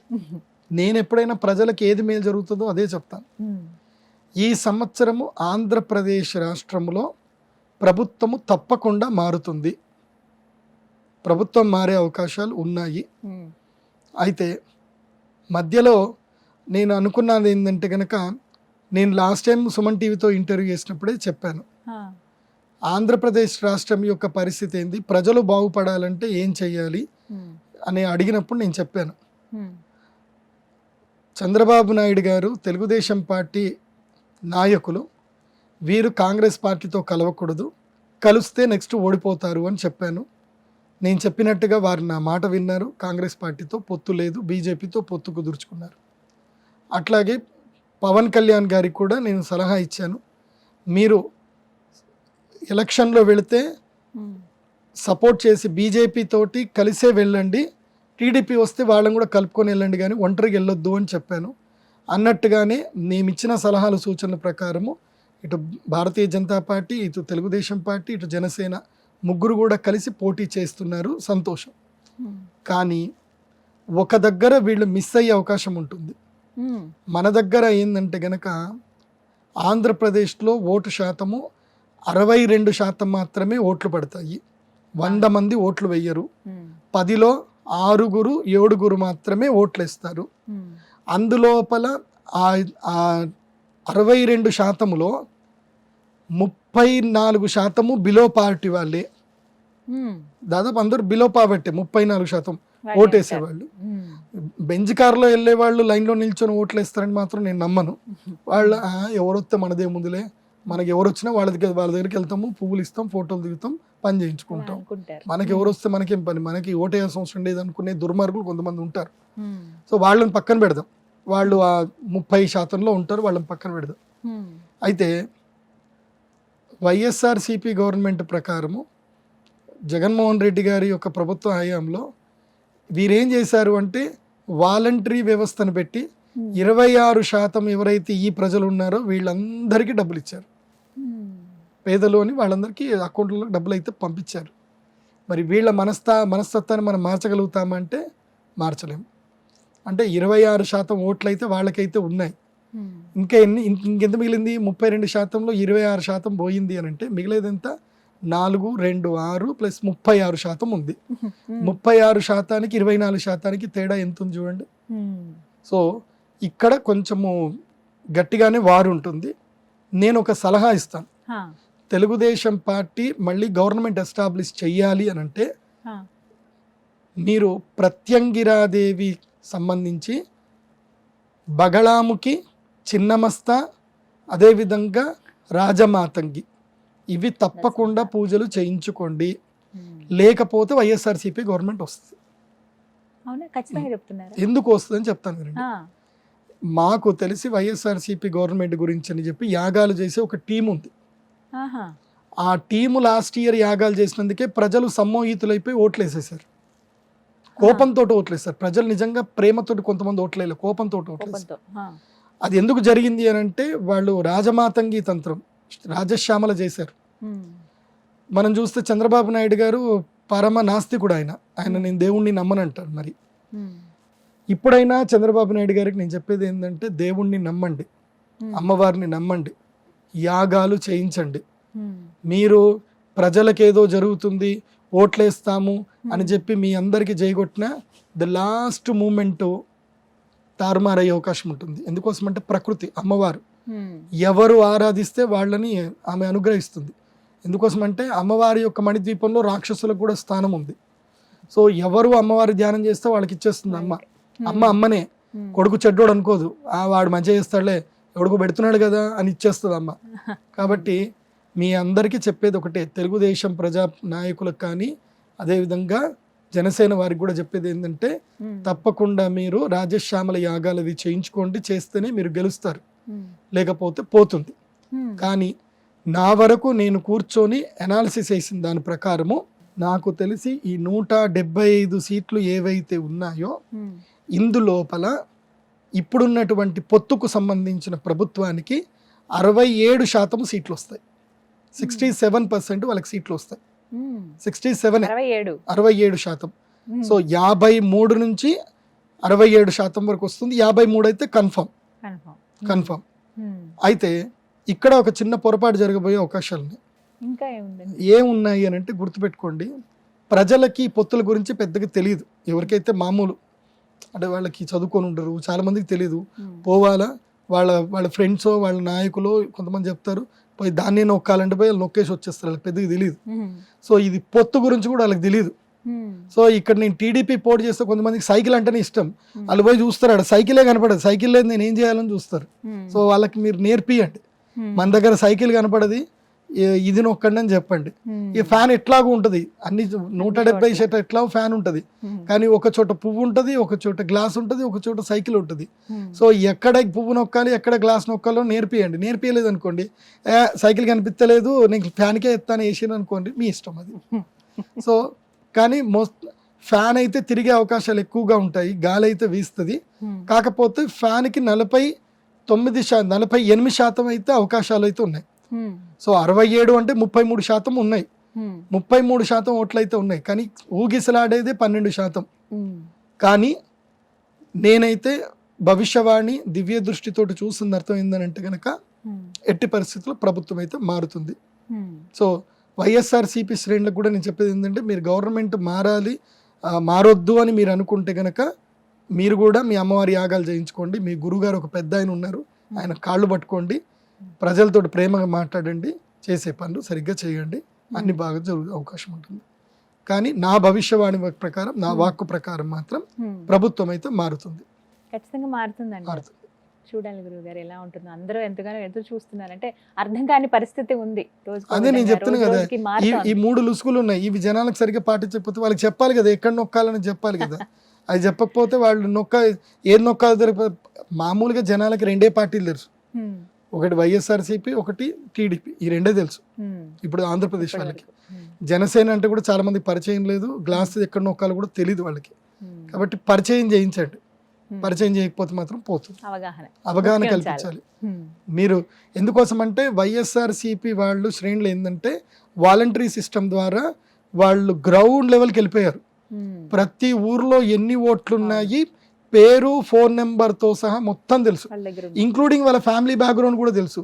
వాళ్ళని ఏ విధంగా వాళ్ళకి మభ్య పెడితే, వాళ్ళకి ఏ విధంగా నచ్చజెప్పి, వాళ్ళకి ఏమేమి తాయిలాలు ఇస్తే చెప్తామని చెప్తారో, వాళ్ళు ఓట్లు ఇస్తారో అన్నీ తెలుసు వాళ్ళకి, ఇంక్లూడింగ్ ఫ్యామిలీ బ్యాక్గ్రౌండ్తో సహా తెలుసు. అంత గ్రౌండ్ వర్క్ చేశారు వైఎస్ఆర్సీపీ. బికాస్ నాకు దానికి సంబంధించిన మంత్రులు నాకు శిష్యులు ఉన్నారు. వాళ్ళ గ్రౌండ్ వర్క్ ఎంత అద్భుతంగా ఉంది అని అంటే, ఏ ఒక్కరి పేరు చెప్పినా సెంటర్ ఎక్కడే పోయి అడిగినా పలానా ఓట్ నెంబర్ అని వాళ్ళు కొడితే వాళ్ళ ఫ్యామిలీ హిస్టరీ మొత్తం కూడా చెప్తారు. వాడిని ఏ విధంగా చెప్తే వాడు ఓటేస్తాడో వాళ్ళకి తెలుసు. అంత అద్భుతంగా వాళ్ళు గ్రౌండ్ వర్క్ చేసి పెట్టుకున్నారు. మరి అంత గ్రౌండ్ వర్క్ టీడీపీ వేసిందా, అంత గ్రౌండ్ వర్క్ జనసేన చేసిందా? చేసుకోవాలి. వీళ్ళైతే హార్డ్ వర్క్ అయితే చేసి పెట్టుకున్నారు. వైఎస్ఆర్సీపీ అయితే హార్డ్ వర్క్ చేసి పెట్టుకున్నారు, అది అప్రిషియేటబుల్. అది నాకు తెలుసు, ఎవరెవరితోటి ఎట్లెట్లా ఓటు వేయాలో వాళ్ళకి బాగా తెలుసు, మీకు తెలియదు అని నేను అనుకుంటున్నా. చూడండి, మరి ఈ నేపథ్యంలో తెలుగు రాష్ట్రాల భవిష్యత్తు ఎలా ఉండబోతుంది? చెప్పాను కదా, ఫస్టే మనకి కుజగ్రహం రాజైతే ఉంది, ప్రజలు క్రోధ సంపన్నులు అవుతారు, లోభ సంపన్నులు అవుతారు. లోభం అంటే ఏంటి? ఆశపడ్డం. ఓటుకి నోటు, 2,000 రూపాయలు తీసుకోనో 5,000 రూపాయలు తీసుకోనో మీరు ఓటేస్తే మీ జీవితాన్ని మీరు నాశనం చేసుకున్నట్లే. సో నోట్లు తీసుకోకుండా ఓట్లు వేయండి, వేసే నిజాయితీ పరులకు వేయండి. ఎవరైతే దేశాన్ని బాగుపరుస్తారో, ఎవరైతే రాష్ట్రాన్ని బాగుపరుస్తారో నమ్మకం కలిగిందో వారికే ఓట్లు వేయండి. ఆ మాత్రం తెలియని వాళ్ళు అయితే కారు అని నేనైతే అనుకుంటాను. రాష్ట్ర ప్రజలకైతే అవగాహన ఏర్పడిందండి, తెలిసింది. కానీ అల్టిమేట్ గా ఆ బటన్ నొక్కే 1 సెకండ్ ఈజ్ ఇంపార్టెంట్. సో అది ఎప్పుడు ఎవరు నొక్కుతారో అది వాళ్ళు, అదే మన ఆయుధం. ఆ ఆయుధాన్ని సద్వినియోగం చేసుకోకపోతే వేస్ట్. ఎందుకోసమంటే సంతలో గాడిద కూడా 50,000కి అమ్ముడుపోతుంది, సంతలో గేదె కూడా 10,000కి తక్కువైతే అమ్ముడుపోవట్లే. మరి గేదెలకైతే మనం హీనం కాదు కదా. సో అది ఆలోచించుకొని ఓటు వేయండి. కానీ మార్పు అయితే వస్తుంది. ఆంధ్రప్రదేశ్ వాళ్ళకి మాత్రం మార్పు జరుగుతుంది, మేలు జరిగే అవకాశాలు కూడా ఉన్నాయి. చూద్దాం. ఇక ఆరోగ్యపరంగా చూసుకుంటే ప్రపంచవ్యాప్తంగా ఈ క్రోధినామ సంవత్సరంలో ఏ విధంగా ఉండబోతుంది? ఎందుకంటే గత సంవత్సరాలు నేర్పినటువంటి పాఠాలు, ఆ అనుభవాలు చూసుకుంటేనండి, వికృతినామ సంవత్సరం కావచ్చు, ఇవన్నీ కూడా ఆ కరోనా లాంటి విపత్తు చూసిన తర్వాత చాలా మంది జీవితాల్లో పెను మార్పులు సంభవించాయి. మరి ఈ క్రోధినామ సంవత్సరంలో ఆరోగ్యపరంగా ఏ విధంగా ఉండబోతుంది అంటారు? క్రోధినామ సంవత్సరంలో మనుషులకి ముఖ్యంగా అనారోగ్య సమస్యలు ఎక్కువగా పెరుగుతాయి. అనారోగ్య సమస్యలు అంటే ఏవే వస్తాయి చెప్తాను వినండి. ముఖ్యంగా blood relevant issues, diabetic patients ఇంకా పెరుగుతారు. హార్మోన్స్ రిలవెంట్ అంటే ఈ ఎండోక్రైనికల్ డిసీజ్లు మాత్రం బాగా పెరుగుతాయి. ఎండోక్రైనిక్ డాక్టర్లు మీకు పండుగనే, ఎండోక్రైనిక్ ఫార్మసిస్టులు మీకు పండుగనే. డాక్టర్ ఇదైతే పెరుగుతారు. అదేవిధంగా ముఖ్యంగా కంటికి సంబంధించిన సమస్యలు ఇంకా పెరుగుతాయి, కంటి వ్యాధులు పెరుగుతాయి. ఆ తర్వాత ముఖ్యమైనటువంటి సమస్య ఏంటంటే మానసిక సమస్యలు పెరుగుతాయి. సైకోసొమాటిక్ డిసీజ్లు బాగా పెరుగుతాయి ఈ సంవత్సరంలో. మీ పిల్లలకి మొబైల్ అడిక్షన్స్ పెరుగుతాయి. మొబైల్లో వీడియో గేమ్లు ఆడుతూనే ఉంటారు, చదువుకోరు, రీల్స్ చూస్తూనే ఉంటారు. దీనివల్ల మానసికమైనటువంటి ఇబ్బందులకు వెళ్ళిపోయి జీవితం మీద ప్రేమ తగ్గిపోతుంది. సూసైడ్లు ఎక్కువ అవుతాయి ఈ సంవత్సరం. ఆత్మహత్యలు ఎక్కువ చేసుకుంటారు, గొడవలు ఎక్కువగా చేసుకుంటారు, మానసిక రుగ్మతలు బాగా పెరుగుతాయి. ఆల్కహాల్ కన్జంప్షన్ చాలా పెరుగుతుంది. నీళ్ల కన్నా ఎక్కువ మందు తాగేవాళ్ళు పెరుగుతారు. సో మందు తాగడం అనేది ఒక పెద్ద తప్పే కాదు, తాగాలి అని అన్నట్టుగా అదొక హుందాతనంగా ఫాలో అవుతారు. ఇలాంటివన్నీ ఈ సంవత్సరం పెరుగుతాయి. ఆల్రెడీ ఉన్నాయి, ఇంకా పెరుగుతాయి. తగ్గే అవకాశాలు లేవు. కాకపోతే 10లో 6 పేషెంట్ ఉంటారు, 4 ఆరోగ్యంగా ఉంటారు. ప్రతి 10లో 6 పేషెంట్ ఉంటారు. అందులోపల ఇద్దరు చిన్నపిల్లలే ఉంటారు, 3 ఆడవాళ్ళు ఉంటారు, 1 మగవాళ్ళు ఉంటారు. ఆడవాళ్ళకి ఎక్కువ ఆరోగ్య సమస్యలు వస్తాయి ఈ సంవత్సరం. ముఖ్యంగా కీళ్ల నొప్పులు, తర్వాత స్పాండిలైటిస్, ఎముకల నొప్పులు, ఈ తర్వాత థైరాయిడ్ సమస్యలు, తర్వాత గైనిక్ సంబంధించిన ఇష్యూస్ తోటి స్త్రీలు ఎక్కువగా బాధపడతారు ఈ సంవత్సరం. ఆరోగ్యపరంగా కాస్త జాగ్రత్తలు వహించాలి అందరూ. జాగ్రత్తలు వహించాలంటే సుమన్ టీవీ హెల్త్ చూడాలి, చూసి ఫాలో అవ్వాలి. మేము ఏం చెప్తామో, సుమన్ టీవీకి ఎంతో మంది గెస్ట్లు వస్తారు, ఎన్నో అద్భుతాలు చెప్తారు, అవి మీరు చూసి ఫాలో అవ్వాలి.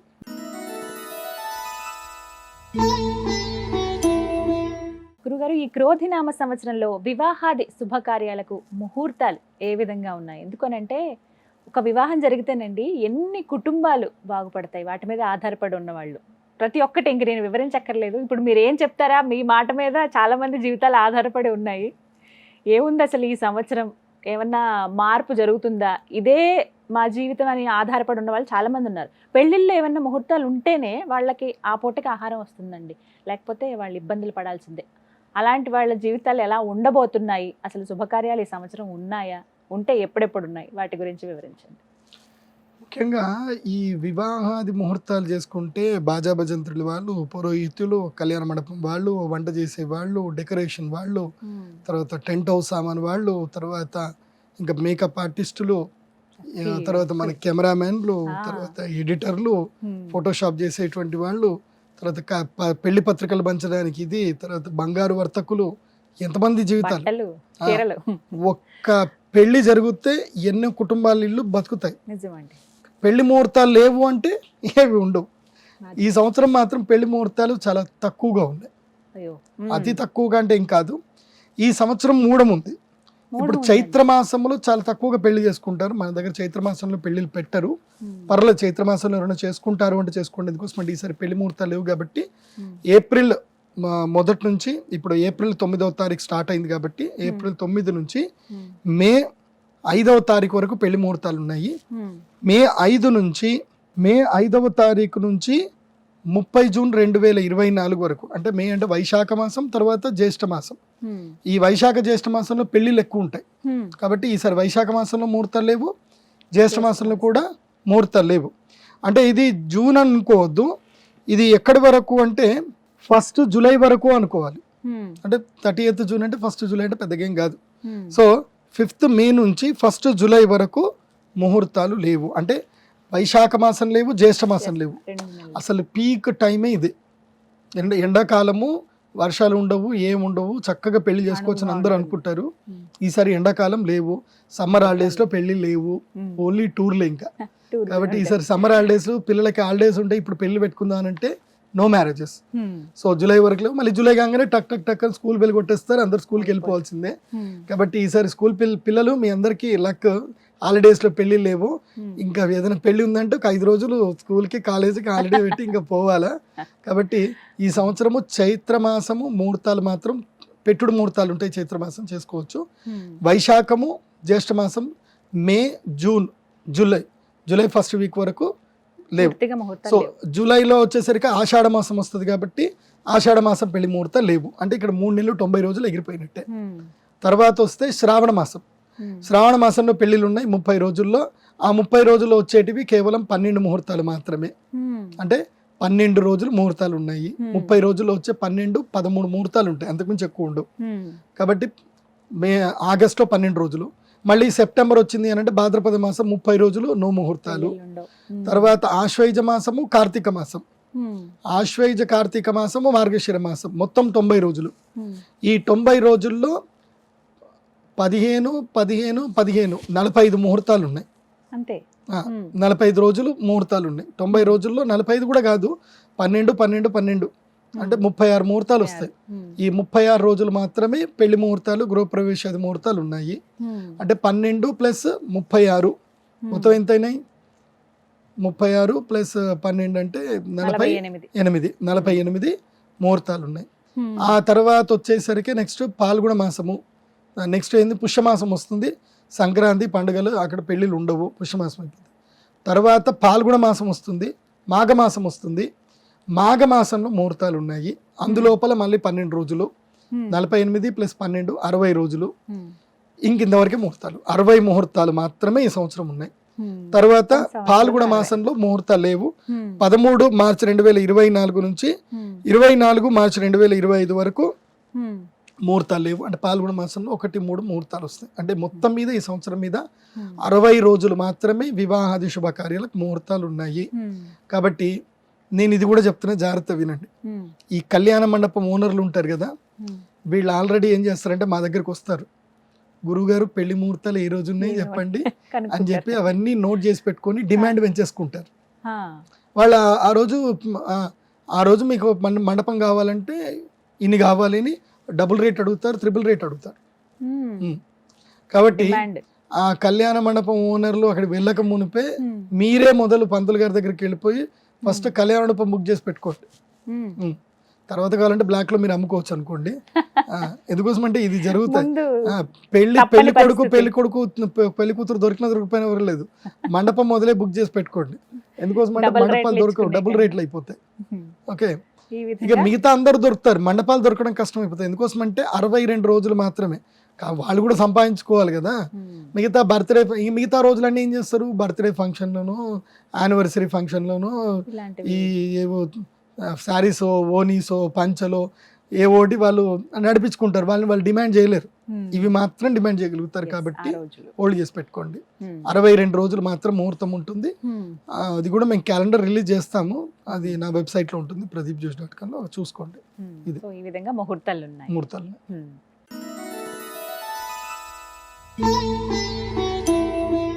గురుగారు, మరి క్రోధినామ సంవత్సరంలో ఏ నదికి పుష్కరాలు వస్తున్నాయి? ఎక్కడికి మేము వెళ్ళి పుణ్య స్నానాలు ఆచరించాలి మరి ఈ సంవత్సరం? ఈ సంవత్సరము మే 1వ తారీఖు రోజున గురుగ్రహము వృషభ రాశి లోపలికి ప్రవేశిస్తున్నాడు. ఎప్పుడైతే గురుగ్రహం వృషభ రాశిలో సంచరిస్తాడో అప్పుడు నర్మదా నదికి పుష్కరాలు వస్తాయి. నర్మదా నది అంటే చాలా మహాద్భుతమైన నది. ఎంత అద్భుతమైన నది అంటే మీ అదృష్టం నిజంగా నర్మదా నదిలో స్నానం చేయాలంటే.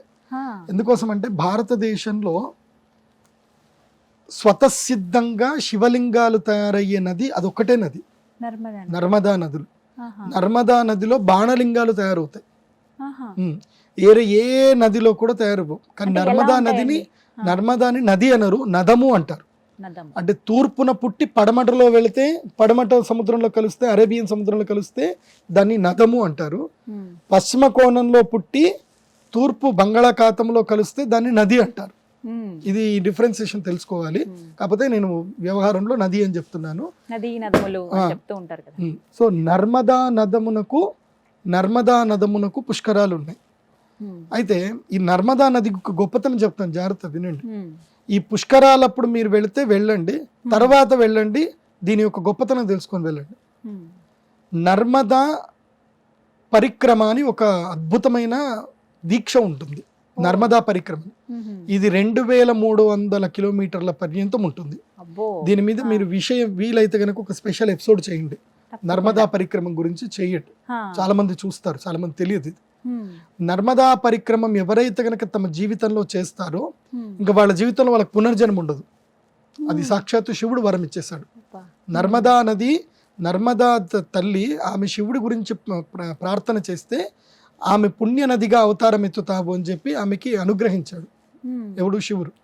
అనుగ్రహించినప్పుడు నా పుణ్యత్వాన్ని నేను ఎలా నిరూపించుకోవాలి శివ, అందరికీ తెలియాలి కదా, గంగామాత కన్నా నేను గొప్పదాన్ని కాదు, నా గురించి కూడా తెలియాలి కదా అందరికీ అని అంటే, నేను ప్రత్యక్ష సాక్షి అవుతాను, నువ్వు మహా గొప్పదానివి, నీ యందు ఎవరైతే స్నానం చేస్తారో వాళ్ళకి సమస్త పాపాలు పోతాయి అని చెప్పడానికి, నేను నీ యందు ఎప్పుడు ఉంటాను అని చెప్పడానికే నర్మదా నదిలో బాణలింగాలు తయారవుతుంటాయి. అంటే గుండ్రటి లింగాలు తయారవుతూ ఉంటాయి. మీరు గూగుల్లో కొట్టండి నర్మదా బాణలింగం అని కొడితే వస్తుంది. అవి ఇట్లా చెక్కినట్టుగా ఉంటాయి. మనుషులు మనం చెక్కినా అంత అందంగా రావు. అంత అందంగా నర్మదలో శివుడు తయారైపోతాడు. నర్మదా నదియే చెక్కుతుంది శివుడిని. అందుకే నర్మదా నది శివునికి అత్యంత ప్రీతి పాత్రురాలు, శివభక్తురాలు. అందుకే నర్మదా నదికి వెళ్ళి మీరు ఏది కోరుకున్నా కోరిక తీరుతుంది.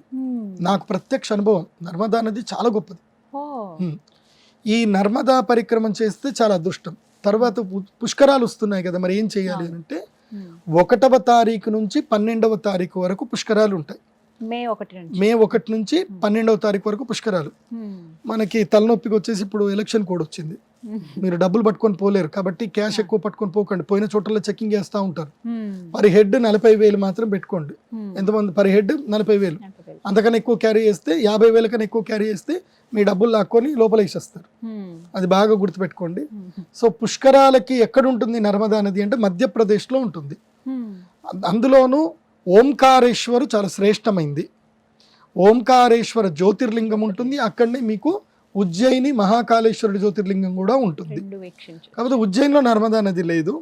నర్మదా నది ఓంకారేశ్వరంలో ఉంది. కాకపోతే ఓంకారేశ్వరము చాలా లోతుంటుంది. హడావిడిగా వెళ్ళకండి. ఎంత హడావిడి అయినా జాగ్రత్తగా వెళ్ళండి. అక్కడ ఎవరైతే గవర్నమెంట్ నియమాలు ఏవైతే చెప్తుందో పాటించండి. ఎందుకోసం అంటే క్రౌడ్ విపరీతంగా ఉంటుంది 1 నుంచి 12 తారీఖు వరకు.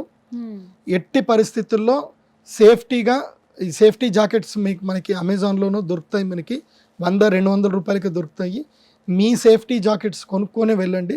ఎందుకోసం అంటే ఓంకారేశ్వరంలో నది చాలా లోతు ఉంటుంది. దాదాపుగా 60 అడుగుల నుంచి 100 అడుగుల లోతు ఉంటుంది. అక్కడ నీళ్ళు, అక్కడనే బ్రిడ్జ్ కూడా ఉంటుంది. స్నానం చేయొచ్చు. కాకపోతే అక్కడ పడవలు ఎక్కండి. వాళ్ళకి డబ్బుల కోసం కకృతి పడకండి. గంగపుత్రులకు ఎంతైనా డబ్బులు ఇచ్చినా తక్కువనే. కాబట్టి గంగపుత్రులకు డబ్బులకు మాట్లాడుకోండి. వాళ్ళు మీకు సేఫ్ ప్లేస్కి తీసుకెళ్తారు. అక్కడ చక్కగా స్నానం చేయండి. తర్వాత వచ్చి ఒడ్డుకు వచ్చేసి ఓంకారేశ్వరుని దర్శనం చేసుకోండి. మళ్ళీ వచ్చి ఉజ్జయిని మహాకాళేశ్వరుని దర్శనం చేసుకొని మళ్ళీ ఇండోర్ ఫ్లైటో లేకపోతే ఇది ట్రైనో ఎక్కి రండి. అప్పుడు సుమన్ టీవీ కూడా నాకు తెలిసి వీళ్ళు స్పెషల్గా అక్కడ వెళ్ళి మీకు కవరేజ్ కూడా చేస్తారు. బట్ నేను చెప్పేది ఏంటంటే ఈ సంవత్సరం జలగండం అధికంగా ఉంది కాబట్టి జలగండాలు వస్తాయి. కాబట్టి ఒకసారి ఇట్లాగే జరిగింది గోదావరి పుష్కరాలప్పుడు. చాగంటి కోటేశ్వరరావు గారు చెప్పారని చెప్పి అందరూ ఒకే దగ్గరికి వెళ్ళారు. రాజమండ్రిలో ఒకే ఘాట్ దగ్గరికి వెళ్ళారు. అదే టైంకి ఎవరో రాజకీయ నాయకులు వచ్చేసరికి మొత్తం తోపులాట అయిపోతే మొత్తం నీళ్ళలో పడిపోయి చనిపోయారు చాలామంది. సో అలా జరగకుండా చూసుకోండి. అంతా కంగారు పడకండి. నది ఎంత పెద్దగా ఉందంటే అది 2000 కిలోమీటర్ల పొడవు ఉంది. మీరు ఎక్కడైనా సెర్చ్ చేసుకోండి. నదిలో స్నానం చేయడం ముఖ్యం.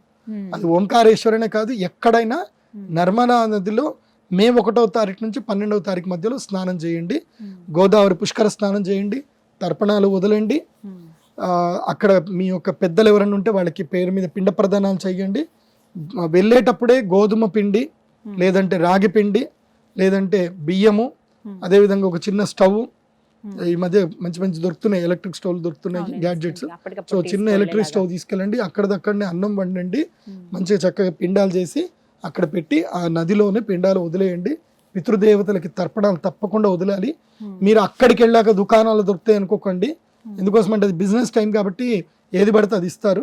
అలా కాకుండా ఇక్కడి నుంచే నువ్వులు, నల్ల నువ్వులు, బియ్యము, అంటే మీరు ఏదైతే పిండం పెట్టాలనుకుంటున్నారో గోధుమలో, జొన్నలో, రాగులో ఏ పిండిలో ఆ పిండి తీసుకెళ్ళండి, లేదా బియ్యం తీసుకెళ్ళండి. అక్కడనే మీ చేతులతో వంట వండి మీ పితృదేవతలకి తర్పణాలు ఇవ్వండి, శ్రాద్ధ కర్మలు చేయండి. అది కాకుండా ఇంకొకటి ఏంటంటే, కొంతమందికి తమ ప్రియమైనటువంటి వారు చనిపోయి ఉంటారు, ఎవరైనా అనాథలు ప్రియమైనటువంటి వారు చనిపోయి ఉంటారు, వాళ్ళకు కూడా మీరు పిండాలు పెట్టవచ్చు. సో అలా కూడా చేయొచ్చు. దాని గురించి నేను మళ్ళీ స్పెషల్ ప్రోగ్రామ్ ఏదైనా చేస్తాను, చూడండి. సో నర్మదా నది 2130 కిలోమీటర్ల పరిక్రమం పెద్దగా ఉంటుంది. మీరు ఎక్కడ స్నానం చేసినా అదే పుణ్యఫలం వస్తుంది. ఒకవేళ ఈ మే 12వ తారీఖు వరకు మీరు వెళ్ళలేదు, సంవత్సరంలో ఎప్పుడైనా వెళ్ళి స్నానం చేయండి, ఎప్పుడైనా వెళ్ళి స్నానం చేయొచ్చు, దానికి అంతే పుణ్యఫలం వస్తుంది. కాకపోతే పుష్కర కాలం అంటారు కాబట్టి 1 నుంచి 12 ఇది పుష్కర కాలము, దాని తర్వాత కూడా చేయొచ్చు. కాకపోతే ఒక చిన్న టిప్ ఇస్తాను మీకు, ఇది మిస్ చేసుకోవద్దు. నర్మదా నదికి వెళ్ళినప్పుడు ఒక మనిషికి 5 లీటర్ల క్యాన్ పెట్టుకోండి. 5 లీటర్ల క్యాన్ ఇక్కడ నుంచి తీసుకెళ్ళండి, ఏదైనా అక్కడ కొనుక్కోండి. మనిషికి 5 లీటర్లు మనం మోయగలిగితే, మోస్ట్లీ సొంత వెహికల్లోనే వెళ్ళండి. 5 లీటర్ల క్యాన్ తీసుకెళ్ళి ఎవరైతే ఈ ఓడలు ఉంటాయి కదా, గంగపుత్రులు ఉంటారు కదా, చిన్న చిన్న పడవలు ఉంటాయి, వాళ్ళకి డబ్బులు ఇచ్చి ఆ నర్మదా నదికి మధ్యలో తీసుకెళ్ళమని చెప్పండి. తీసుకెళ్ళి అక్కడ నీళ్లు పట్టుకోండి. నర్మదా నది నీళ్లు కంటిన్యూగా రోజుకి 100 ml చొప్పున 48 రోజులు ఆ నీళ్లు తాగారనుకోండి, మీ శరీరంలో ఎంత పెద్ద రుగ్మతలున్నా, ఎన్ని హార్మోన్స్ రిలవెంట్ ప్రాబ్లమ్స్ ఉన్నా, దీర్ఘకాలిక రోగాలు ఏమున్నా పోతాయి. ఇది నాకు అద్భుతంగా జరిగింది. అంటే ఎలా అంటారు, అందులో ఉండేటువంటి ఆ జలం యొక్క గొప్పతనం అది. అందులో మంచి లక్షణాలు ఉంటాయి, మంచి ఆల్కలైన్ వాటర్, అది TDS లెవెల్స్ చాలా బాగుంటాయి. కాబట్టి నర్మదా నది నీళ్లు తెచ్చుకొని రోజుకు 100 ml తాగండి, 100 ml తాగండి. దాంట్లో తులసి దళం వేసుకొని రోజుకు ఒక 100 ml తాగండి. నర్మదా నది జలముకి ఇప్పుడు శ్రీచక్ర స్ఫటికలింగం ఉంటుంది. నర్మదా నది నీళ్లతో శ్రీచక్ర స్ఫటిక లింగానికి 108 రోజులు ఎవరైతే కంటిన్యూగా అభిషేకం చేస్తారో వాళ్ళకి గృహయోగం అంటే గృహయోగము, వివాహ యోగం అంటే వివాహ యోగము, ఏ యోగమైనా సిద్ధిస్తుంది. ఎందుకోసము? నర్మదకి శివుడు వరం ఇచ్చాడు కాబట్టి నర్మద నుంచి నీళ్లు తెచ్చుకోండి, మీ ఇంట్లో శ్రీచక్ర స్ఫటికలింగం పెట్టుకోండి, రోజుకి 100 ml సరిపోతుంది. అభిషేకం చేయండి, ఇటు అభిషేకం చేసిన పుణ్యము వస్తుంది, ఇటు తాగడం వల్ల ఆరోగ్యము వస్తుంది. పుణ్యము పురుషార్థం రెండు వస్తాయి. కాబట్టి నర్మదా పుష్కరాలని చక్కగా చేసుకోండి, నర్మదా నదికి దండం పెట్టుకోండి. వెళ్ళినప్పుడు ఏమేమి తీసుకెళ్ళాలి చెప్తాను, జాగ్రత్త వినండి. నర్మదా పుష్కరాలకి ఒక చీర, పసుపు, కుంకుమ మంచి ఆర్గానిక్ తీసుకొని వెళ్ళండి. ఆ తర్వాత గాజులు, మట్టి గాజులు తీసుకొని వెళ్ళండి. తర్వాత ఓడి బియ్యం తీసుకోవాలండి, అందులోపల ఒక 4 కుడుకలు, ఖర్జూర పండ్లు, బాదాములు ఇవన్నీ కూడా పెట్టుకొని తీసుకొని వెళ్ళి ఆ నర్మదా నదికి ఒక చాట దాని లోపల ఒక దీపం ఎంత దాంట్లో నెయ్యి దీపం పెట్టి ఒక చాటలో ఇవన్నీ పెట్టి నర్మదాదేవికి వాయినం ఇవ్వాలి. అది అలా వెళ్ళిపోతుంది, అక్కడే మునిగిపోతుంది. అలా నర్మదాదేవికి వాయినం ఇవ్వాలి. అది కూడా అలా ఎలాంటి చీర ఉండాలంటే చక్కటి ఎర్రటి చీర ఉండాలి, లేదా తెలుపు ఎరుపు కలిసిన చీర ఉండాలి. అది ఈ విధంగా ఇవి ఖచ్చితంగా తీసుకెళ్తే మంచిది. కాటన్ చీరలు తీసుకెళ్ళండి, సిల్క్ చీరలు తీసుకెళ్తూ తిరిగి వచ్చేటప్పుడు మాత్రం ఆ నీరు తెచ్చుకుంటే తెచ్చుకోండి చాలు, ఇంకేం వద్దు. చాలా చక్కగా వివరించారండి. చాలా మంది ఎదురు చూస్తాను, కొంతమందికి తెలియదు కూడా ఈ పుష్కరాల గురించి, అంటే వేరే ఎక్కడో కదా మన ప్రాంతంలో కాదు కదా అని అనుకుంటారు. లేదు, ఎక్కడైనా వెళ్ళాల్సిందే. నర్మదా నది మనకు పక్కనే, ఇండోర్ ఇక్కడ పక్కనే, తప్పకుండా వెళ్ళండి. నర్మదా నదికి వెళ్ళినప్పుడు నేను చెప్పిన ప్రదేశాలన్నీ చూసిరండి. 1 ఓంకారేశ్వర్ చూడండి, 2 ఉజ్జయిని మహాకాళేశ్వర్ చూడండి, అక్కడ ఘట్కాళి మాత గుడి ఉంటుంది, హరసిద్ధి మాత గుడి ఉంటుంది, తర్వాత శనైశ్వరుడి యొక్క గుడి కూడా ఉంటుంది, అక్కడ క్షిప్రా నది ఉంటుంది, క్షిప్రా నదిలో కూడా స్నానం చేయండి. ఇవి తప్పకుండా ఈ దర్శనాలన్నీ కూడా చేసుకోండి. కాళిదాసు యొక్క గుహ ఉంటుంది, అక్కడ కాళిదాసుకు అమ్మవారు ప్రత్యక్షమైన ప్రదేశం ఉంటుంది. అలాగే మనకి భర్తృహరి అని ఉంటాడు, ఆయన గుడి కూడా ఉంటుంది, అక్కడ కూడా దర్శనం చేసుకోండి. తర్వాత కుజదోషం ఉన్నటువంటి వాళ్ళకి అక్కడ అంగారేశ్వర్ గుడి ఉంటుంది, అది కూడా దర్శనం చేసుకోండి. అందరూ మీ సొంత వెహికల్లో కలిసి వెళ్ళండి, సొంత వెహికల్లో వెళ్తే అన్ని మీరు చూసుకొని రావచ్చు, బాగుంటుంది. మంచి రోడ్డు ఉంది, హైవే ఉంది, ఇక్కడ నుంచి హైదరాబాద్ నుంచి నేషనల్ హైవే 44 మంచిగా వెళ్ళిపోవచ్చు, బాగుంది. మొత్తం మీద నర్మదా పుష్కరాలు వెళ్ళి దర్శించుకుని పుణ్యస్నానం ఆచరించి వస్తే మంచిది. సుమన్ టీవీలో మీ పర్సనల్ అండ్ బిజినెస్ ప్రమోషన్స్ కోసం కింది నెంబర్కి కాంటాక్ట్ చేయండి.